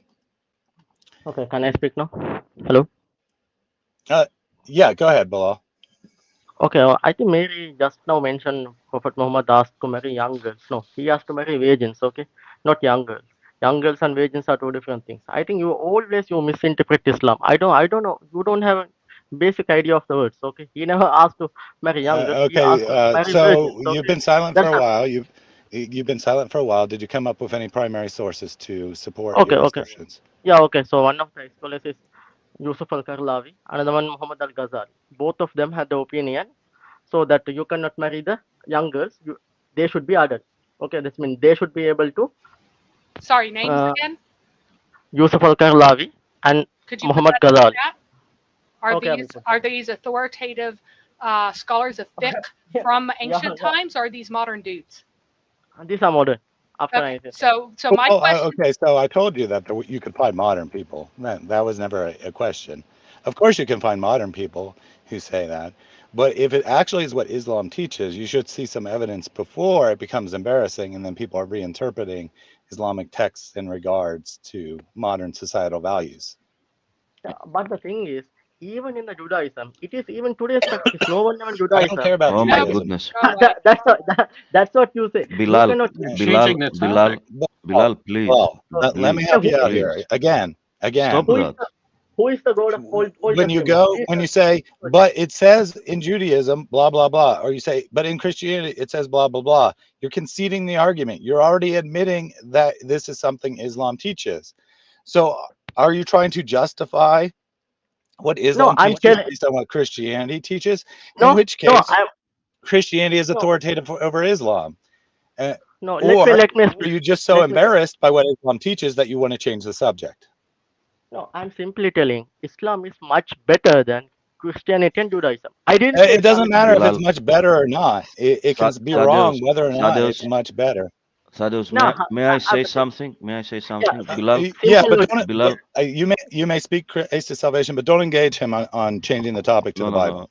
I will Okay. just tell him that if the Quran says in chapter 65, verse 4, that you can divorce a prepubescent girl, yeah, those that haven't got their menstruations yet, that means Yeah. under 12 years old, that means they No. have been already married, which means they have already had sexual intercourse because that's how the marriage was constructed at the 7th century. Why don't you understand it? That's No. how it was. Actually, My in that friend, it's in the Quran, 65 verse 4. okay. You cannot escape it. That's how it was. No. Stop Well, it. he can escape it. But He it can says quote a there, modern but it scholar says who's there. embarrassed by what Yeah. the Quran Well, says. modern scholars don't know their Quran, apparently. They're No. outside. They are not Muslims if they Okay, No. say I'm. let's that. share this. Let's share this about Ibn Taymiyyah. Okay. Ibn My point Taymiyyah, who is inspired the modern Salafi movement, is also clear that it's possible It's to reconcile. really, really small, Oh, Mary. whoops, wrong one. I'm on the wrong one. yeah. My logic is you are not embarrassed about the Old Testament and a midrash that No, you are go going. away. No, your But logic is that you want to change the subject. This is a no. stream about what Islam teaches. I I already have said I would done, do a different stream on what Christianity teaches if that is Okay. desired. and I have already done an incredibly exhaustive stream on the age of Rebecca. Go back to that one and refer to it because you are lying out No. of corruption, out of No. disgusting, revolting corruption. And Okay. Okay. because your prophet is corrupt, you want us to also be corrupt. But guess what? No. Okay. Let me So speak let's 1 minute. find Okay. timing again. Okay. Okay. In that one, You, Rebecca, it is not a No, opinion of the Muslims. Okay. oh, It is the okay, opinion. okay. Pause.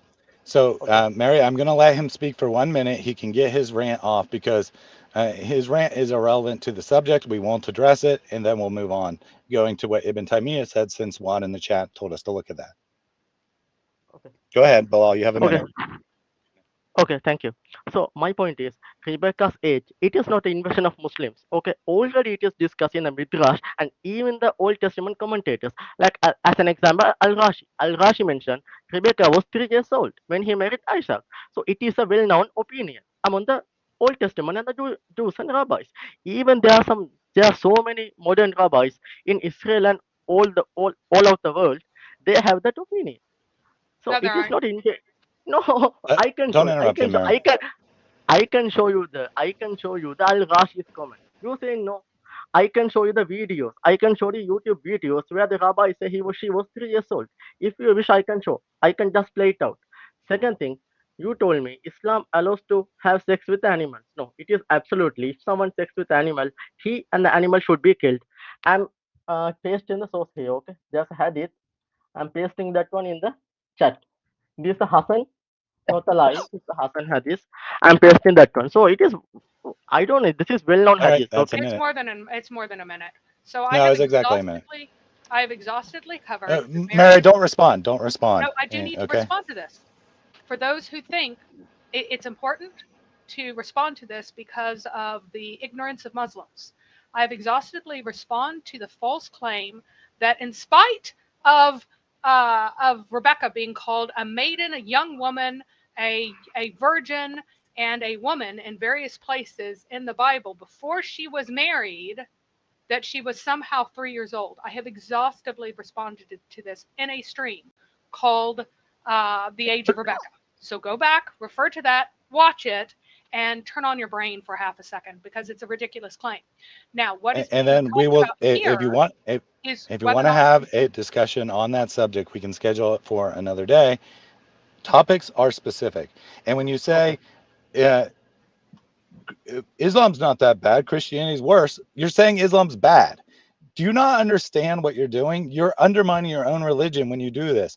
I don't, when someone brings up a criticism of the Bible, I don't say, yeah, it's kind of bad, but Islam says, because it's irrelevant. Christianity is either true or it's false. Islam is either true or it's false. If you can't defend Islam, then leave it. I'm not telling you to become a Christian. If you think Christianity is worse, fine. But if Islam's false, if Islam's bad, then stop being a Muslim. Then All right, I let's look at Ibn then, Taymiyyah since Wad okay. asked us to. then if He you say said, I stop, stop being Bilal, He's stop. muted. Okay. He says that taught that it was clear that it's possible to compel a female minor to marry, though he does not cite the Aisha hadith and denounces those who would compel a girl who has reached maturity into marriage. So he says you can compel an underage girl, but not one who has reached maturity. Now, some of the scholars disliked underage marriage for the specific reason that if she was compelled, and if it was by a person who did not have the legal right to compel her, she could then later sue for divorce, which happened quite commonly in certain areas, like in the Levant. All sorts of people who didn't have the right to compel a minor married girl to marriage were compelling minor girls to marriage anyway. And since minor marriage was so common then, it happened a good deal that they would then go and sue for divorce and cause social problems. Now, here is the view of all four major legal schools. This is the consensus on the minimum age of consummation. Regarding the timing of the wedding of a minor wife and the consummation of her marriage, if the husband and the minor's legal guardian both agreed on something that doesn't harm the minor, then it's done. So the husband and the minor's legal guardian has to say, we believe it will not harm her. This is not her opinion, it is their opinion. If they disagree, then Ahmad said that she is forced to be wed at the age of 9. That means nikah at the age of 9. Okay? So if they disagree, if one of them says she's ready and the other one says she is, well, actually in this case it really means that the husband thinks she's ready and the guardian doesn't think she is. Malik, Al-Shafi, and Abu Hanifa, the remaining three, said the timing is when she's capable of enduring sexual intercourse, which differs from one person to another and can't be determined by age. This is the correct view. And again, this means that there is no minimum age for actual penetration. Other forms of sexual things that do not involve So just to penetration are remind you, separate. what Wad's claim was that this was based on societal norms. So you have to follow societal norms. No, this is the I'm not eternal. seeing.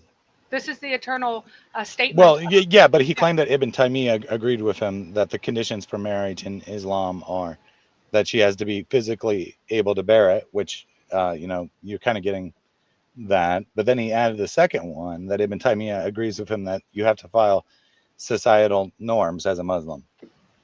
No. So that was his actual claim. His claim wasn't that Ibn Taymiyyah said you had to be 18 or something. Well, kafa'a in societal norms, which means that you have to have a marriage that is suitable for her. But that has to do with Islamic qualifications. This is not having to do with what Christians think is appropriate. This is not having to do with what people 1,000 years later would think is appropriate. This has to do with what demeans her. So otherwise you can't marry an Arab girl to a black man because that would demean her. There are specific descriptions of what constitutes a suitable marriage for women of different statuses. So this is not like open to whatever interpretation you feel like. These are interpreted for you. Fair enough. All right. Someone joined without a name. I'm guessing this is probably Lorenzo. So you want to give us another try, Lorenzo? You're on the air. Yeah, what happened? Yeah, what happened was I got cut off again. I immediately got back on We the. couldn't hear you. And Yeah, I wrote back on the comment section that I was cut, yeah, and so yeah. I've been The software didn't work right. Your mic didn't connect. It's no big deal. Let's go ahead and hear your response to okay, anything said today. It's happened to me okay, sometimes. yeah. Well, how long have you guys been on for 3 hours, 4 hours, and so many subjects? It's very hard to. So I'll try to, Just you pick know, one point. okay, about. Um, can we entertain the point that, or the possibility, all being said that the lady said is true as far as, and I'm not going to dispute about the ages and stuff like that, because obviously when it's talking about that, if you marry a girl and she's very young and she happens to be 2 feet 1 inch tall, weighing about 56 pounds, you're going to know immediately. This is the concept of common sense, which immediately the person knows, all parties know that this individual, if married by that young age, cannot sustain sexual intercourse. That's immediate. And usually it's after the age when the young girl reaches menses. That way she's able to have a child. That's some of the opinion concerning it. Okay. Also, at the time of the Prophet Muhammad, remember that at that time the life expectancy was 32 to 36 years old. So the rates of development of a child were accelerated, and this is stated by social. Okay. Yeah, How does that but logic so follow? so Your then later biology on, changes because you have a lower life expectancy because of poor general health. Excuse me, yeah, wait people a were moment, dying young in wait the a time of moment. Jesus. Aisha died at the age of People died 60. young, and and Yeah, yeah, and yeah. Aisha and died at those the Yeah, age kids. of 60, Lorenzo. and Muhammad at the Yeah, age of Okay, 60. What are you talking about? right. Which So 30 years of let's say age? theoretically the average. So the first of all, the average life expectancy is lower in ancient times, mostly due to infant mortality, and people who reach adulthood don't necessarily have that much shorter of a lifespan. And But death and let's just childbirth. Death and childbirth was a major cause of death. yeah, and yeah, Death and also that, but childbirth let's was ignore much, much that. higher. Let's ignore that. Right? and Let's just also there follow was your logic here. no Okay, penicillin. so by There was no. your logic, because the average adult lived to 32 years old, I think that's the age you gave. That means that somehow their biology changes because their bodies know they're going to die at a younger age, so they develop faster. That is that what you're actually trying to argue? Because that is insane if that's what you're trying to say. No, what I'm trying to say that now, for instance, in the United States, do you know that you can marry a girl at 11 years old in certain states with parental consent, when the life expectancy is 85 to 87? Did you know that? So what we're Well, talking first about, of all, that's not true, but it's also totally really, irrelevant. Google it right now. It's not So, accurate. Okay, it's not accurate. Then As Google it. far as Don't I take my know, word for it. the minimum Don't. it's not accurate, but it's irrelevant. And Okay, let's just okay. say, So for the let's say sake it's of irrelevant. argument, that there is still a Okay, state that has a minimum age of 11. okay. It has absolutely nothing to do with anything. Okay, let's say it's irrelevant, because there's no use for me. This is like heads that win, tails you lose. This is the whole nature of your game here. But anyway, so when we look at it, do Because you say? Can I so ask by you? granting your argument, the truth of your arguments, I'm playing No, heads, no, you no. win This is too. just the nature of your program. But let me just say this. Can you? Do you state that this is the sunnah of the Prophet Muhammad sallallahu alaihi wasallam to marry young girls? Can you state, were there any instances of Muhammad going after younger girls? Let me put it this way: you claim that Muhammad was a pedophile. So by the let definition of me a well, pedophile, hold on, man. Let me answer. So are you going to try to claim that because he wasn't attracted exclusively to minors, that he wasn't attracted to minors? Because almost all people who are pedophiles, who are sexual predators, who act out their lustful desires on children, also have sex with adults.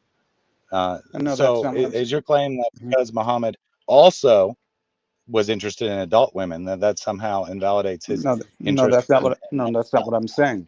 What I'm saying is, if you know anything about the psychology and the pathology of a pedophile, it's an action that they do, that they cannot control.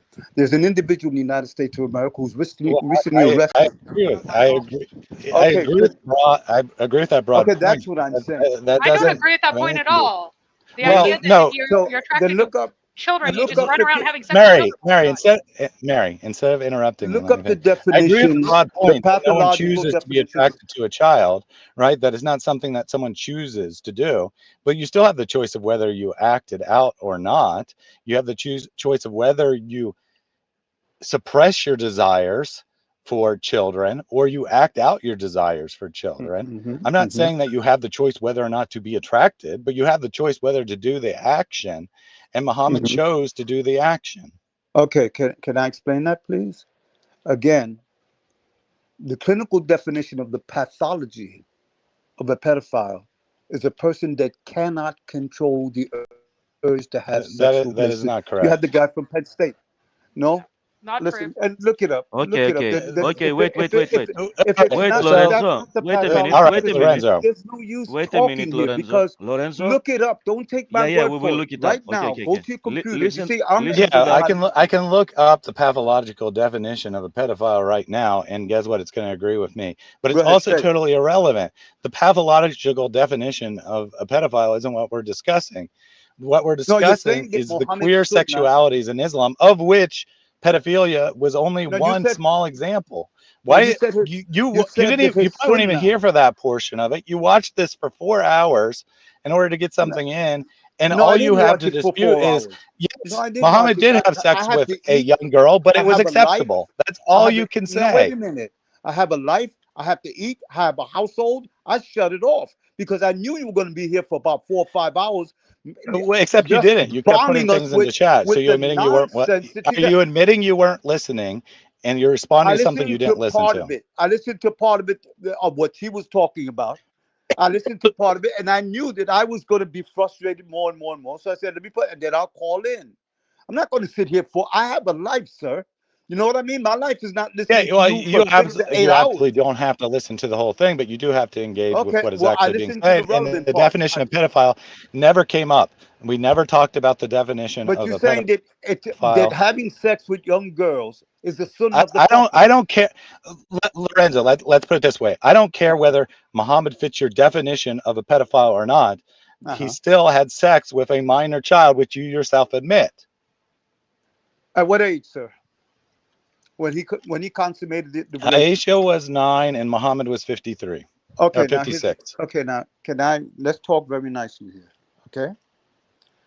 Now, Muhammad, if he had that type of proclivity, you know as well as I know the many hadiths of the extreme love that the Muslims had for the Prophet Muhammad. I mean, they would go to extremes, fight for sweat that came from his brow, fight from air for water that came when he cleaned himself, fight for hair from his broom.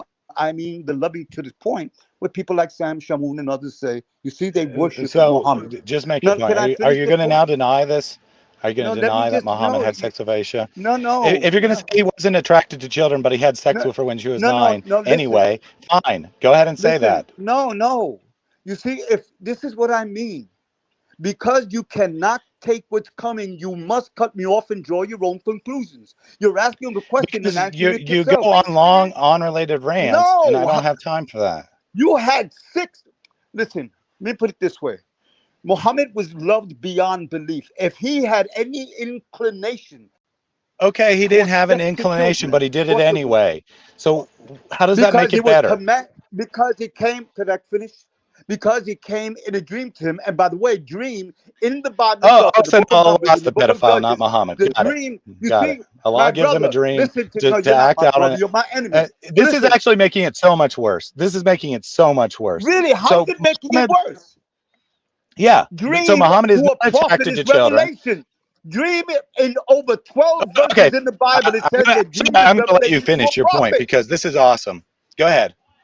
It said in 12 verses or more in the Bible, it says that dream is revelation to a Nope, prophet. The prophet, let me finish. you are not talking about the Bible. And if you, the second you mention the Bible, I will mute you.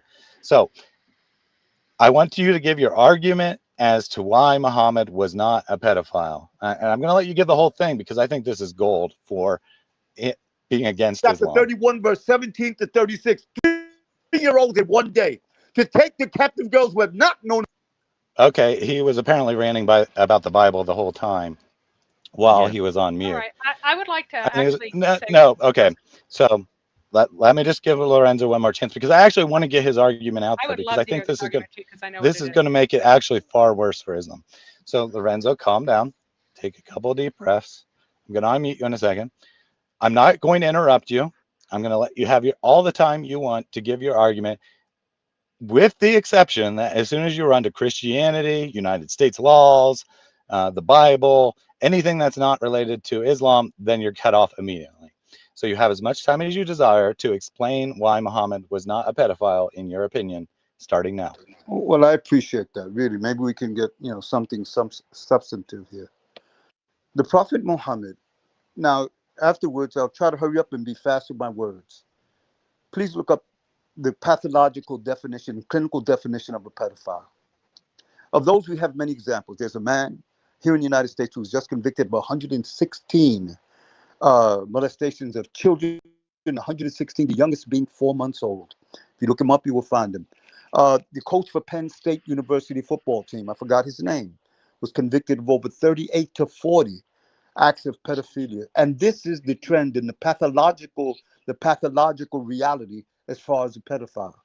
Muhammad sallallahu alaihi wasallam received this as a command from Allah to marry this young girl for many reasons that you and I will not have the time to go into at this time. For many reasons, as far as relating to Aisha becoming the third greatest scholar as far as hadith in Islam, with her hadith being the most intimate hadith that other Muslims outside of the household of the Prophet Muhammad sallallahu alaihi wasallam did not have. So there was a reasoning for it. But anyway, he received this, and he did not. He went to Abu Bakr, and Abu Bakr said to him, "But you are my brother." He told me that he had received this in a dream. After that, Muhammad never had a. Now, he lived in a society that would have been a pedophile's dream.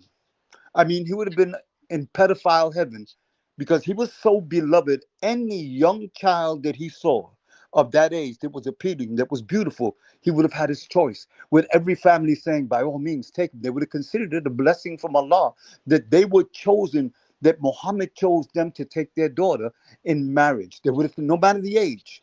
But Muhammad yet one instance and one instance only. This defies the concept of a pathological pedophile. Secondly, Aisha radiallahu anha does not fit the mold of a person who was molested, that usually comes out with types of psychological problems, usually that they act out in means of self-hatred, which is the pathological way that victims of pedophile act out. They turn to prostitution, they turn to drugs, they turn to alcohol, they become recluse of society, they become deviant. Aisha became the mother of the believers who was sought after by the scholars of Islam for her information. She lived her life in dedication to the Prophet. She could have married, but it was, she sought to be with the Prophet and fulfill her role as the mother of the believers, and was a source of great knowledge for the Muslim scholars, people like the scholars that came that lived during her time, the Tabayin that lived during her time. So she grew up well adjusted. She died well adjusted with no psychological problems, showing that she was a victim of pedophiles. Indeed, she grew up increasingly well adjusted and beloved by the Muslims. So on either case, now you want to do something? I'll end with this. Let's look up the clinical pathological definition of a homosexual. Now let's talk about Jesus. Now let's talk about Jesus. You ever heard? Nope, Nope. nope, nope. I'd said as soon as you ran to Christianity or the Bible or whatever, Thaddeus, we would. can I say No, something? may I please No, reply? no, just wait a second here. So Please. this is amazing. I am so glad that we had Lorenzo on today, to be perfectly honest. But let's do what he wanted us to do first and go to the pathological definition of a pedophile from the Merck manual here. Pedophilic disorder is characterized by reoccurring intense sexual arousing fantasies, urges, or behavior involving children, usually 13 years or younger. Pedophiles may be attracted to young boys, young girls, or both, and they may be attracted only to children or to children and adults. Doctors diagnose pedophilia when people feel greatly distressed or become less able to function well because of their attraction to children, or when they have acted on their urges. Treatment involves long-term psychotherapy and drugs that alter the sex drive and reduce testosterone levels. Pedophilia is a form of paraphilia because it causes harm to others, it is considered a disorder. I think that is sufficient to show that this idea that if he only did it once, he's not a pedophile. Whatever. Okay, fine. Muhammad's not a pedophile. Uh, I don't care whether Muhammad's a pedophile or not. I care that he had sex with a minor girl and provided the perfect example for all of mankind, for all of time, to do the same.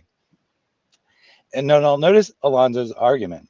And Muhammad, he wasn't attracted to girls, but Allah told him to do it. Allah told him that he had to marry this young girl. So Boom. think about this. Think about this, right? No longer is it just Muhammad acting out on his own sinful desires. Now it is the eternal command of Allah that we have to have this example of marrying a minor girl. That Muhammad doesn't want to do it. He really doesn't.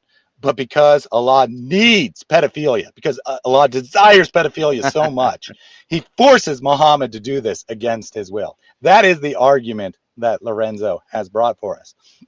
And then he goes on to try to justify it by saying, oh, she gave lots of hadith and she lived a normal life or whatever. Exactly the same kinds of excuses that pedophiles give. My victim, she's normal. She's not psychologically damaged by this. Therefore, it was okay for me to penetrate her while she was still a minor child. Amazing stuff. Thaddeus, he said that she was perfectly fine and she was loved by her community and stuff like that. How about if she had Stockholm syndrome? We only found about Stockholm syndrome very, very recently, you know. That's why it's called Stockholm syndrome. There was a case with a woman that was captive. She was constantly raped by her capture, by this person who captured her. She had also children which were also raped by this person. Okay, and then she didn't want to leave because she thought that she loved him so much. That's called Stockholm syndrome.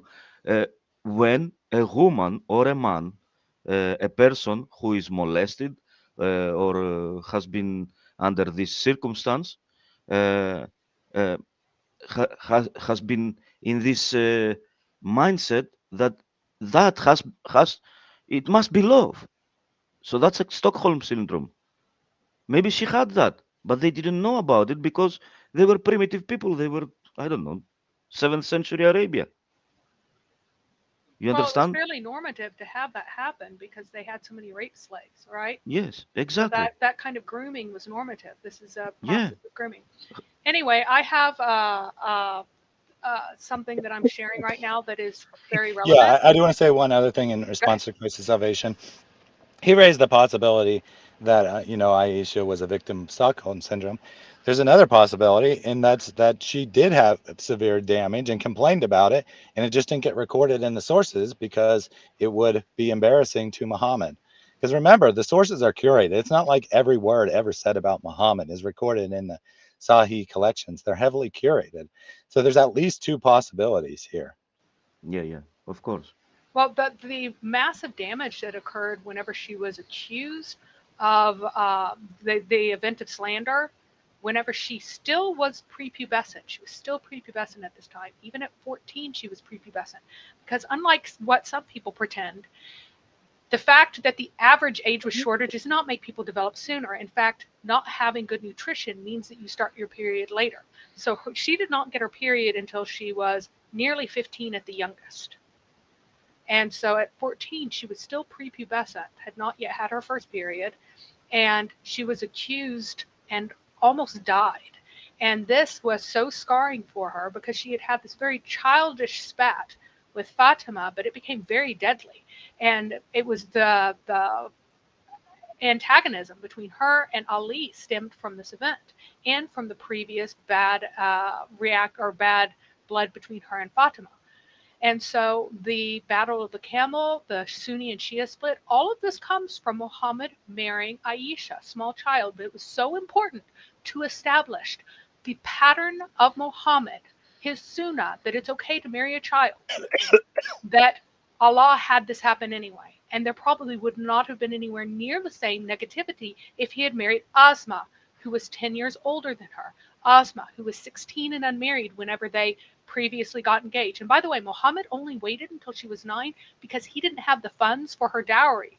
Abu Bakr actually came up with the money for the dowry, fronted it to Muhammad, and then it got assigned to Aisha because Abu Bakr was worried about having the ability to continue to support his family, and so he thought paying up front would help get Aisha there. So he So is. just pause for 1 second, and your screen's really small, so if you can make it bigger. So this will be the last we engage with Lorenzo for today. This is what he was trying to say before I cut him off, but I'm just going to go ahead and put it up here. Jesus was a homosexual. He fits the clinical definition, while Muhammad and Aisha do not.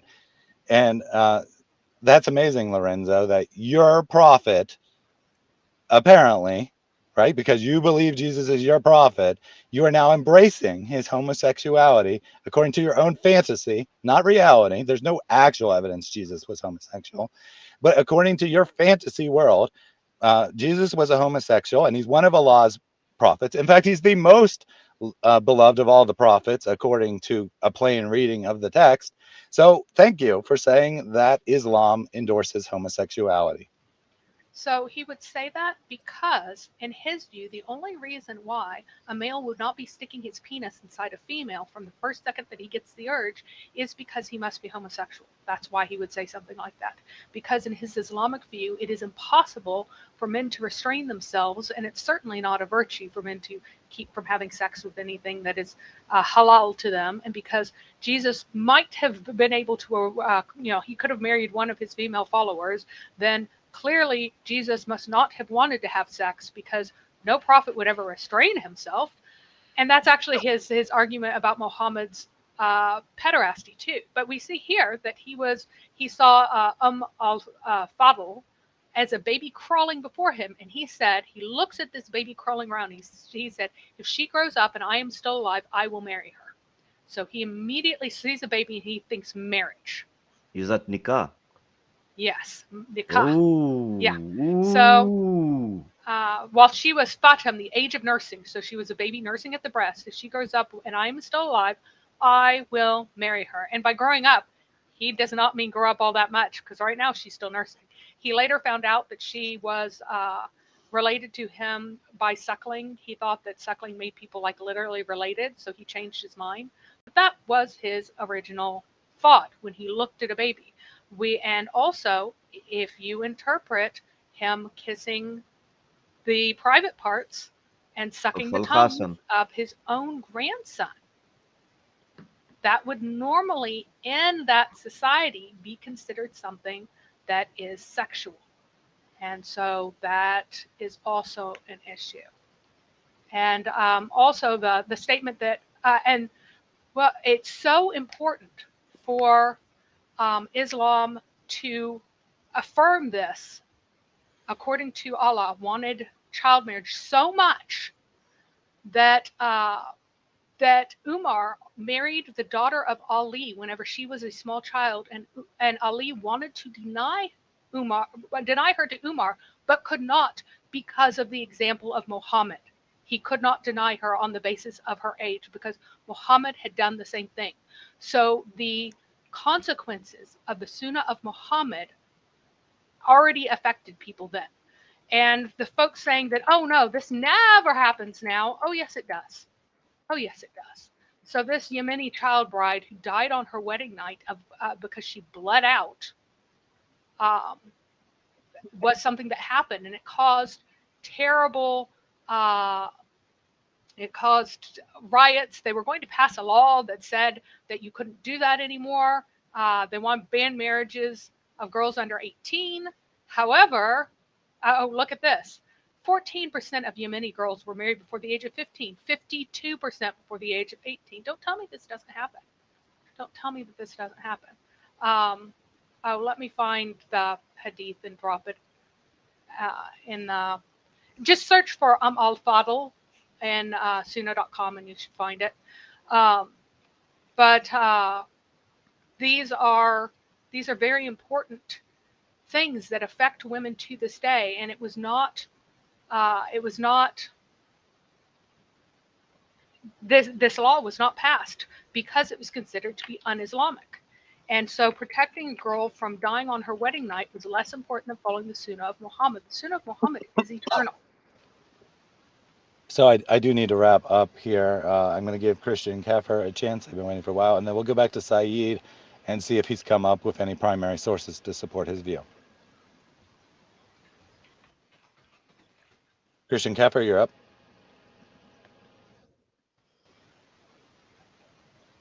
Guess he's not there. So Saeed, you are up.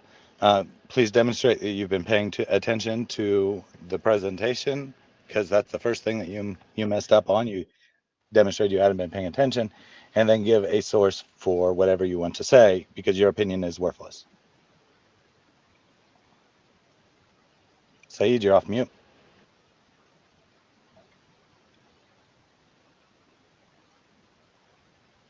All right, I guess neither one of them is there, so no worries. We'll close up here.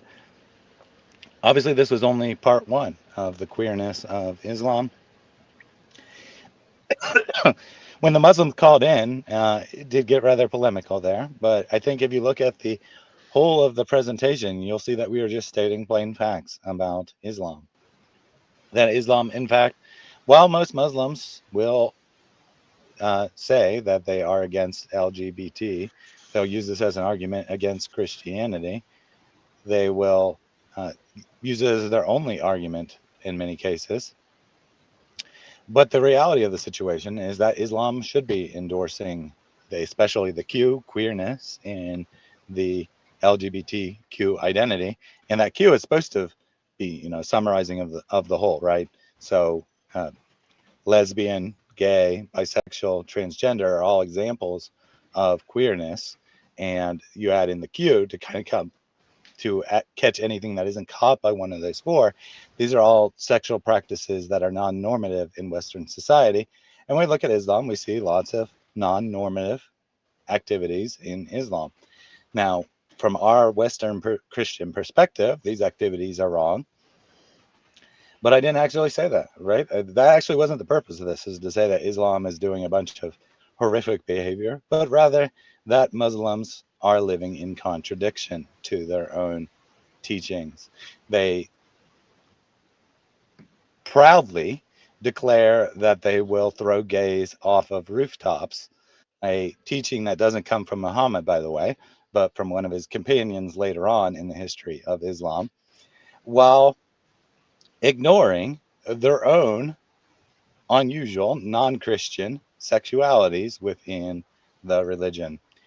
As proud they them said, you have no idea about Islam. In my college, we have an LGBTQ community for Muslims. Islam is a loving and accepting religion. Actual Islam, not Salafi Islam or Wabbahism pushed by Saudi Arabia on the world, but actual Islam actually only cares about one thing. It doesn't care about your sexuality. It doesn't care about your morality at all. It only cares, are you a member of our political movement or not? If you are, then welcome aboard. We will go and kill the non-Muslims. If you're not, well, then we will fight you until you either submit or you're dead. That is true Islam. True Islam is a political movement that is only based on power and doesn't actually care about any kind of morality, including sexual morality. Any final thoughts from you, Mary? Nope, that is it. We will continue on the subject, particularly of male-male sexual contact next time. So that will be a subject for later, not for this particular stream. Excellent. We will be back next Tuesday to continue that discussion. We touched most on queer behaviors not touched by LGBT. We did touch a tiny bit on transgender, but there's so much on male activity, what you could call gay. That's debatable because gay means different things to different people. Some people it means the sexual act, other people it means some sort of identity, which is not necessarily a concept that would have been around in the ancient world. But as long as we're talking about it, on a purely factual basis, Islam has a very long history of endorsing male on male sexual activity. And it's so much that it needs a stream of its own. So we'll be back next Tuesday to discuss that. Have a couple other things coming up, rather than like go through a long list because my voice is all congested and I'm definitely feeling it from talking the last 4 hours. I slept for 16 hours and now I've been awake for 6. So now it's about time to go back to bed to recover from this illness. I'll just say go to reasonanswers.com/calendar and see what is upcoming on my schedule. Until we meet again, take this information, use it in your discussions with Muslims and, for that matter, the political left and their endorsement of unusual sexuality. See if they actually will embrace this, or whether they too will draw a line and say there are some sexual behaviors that are acceptable and others that are not. Until then, go and serve the Lord. God bless everyone. God bless you.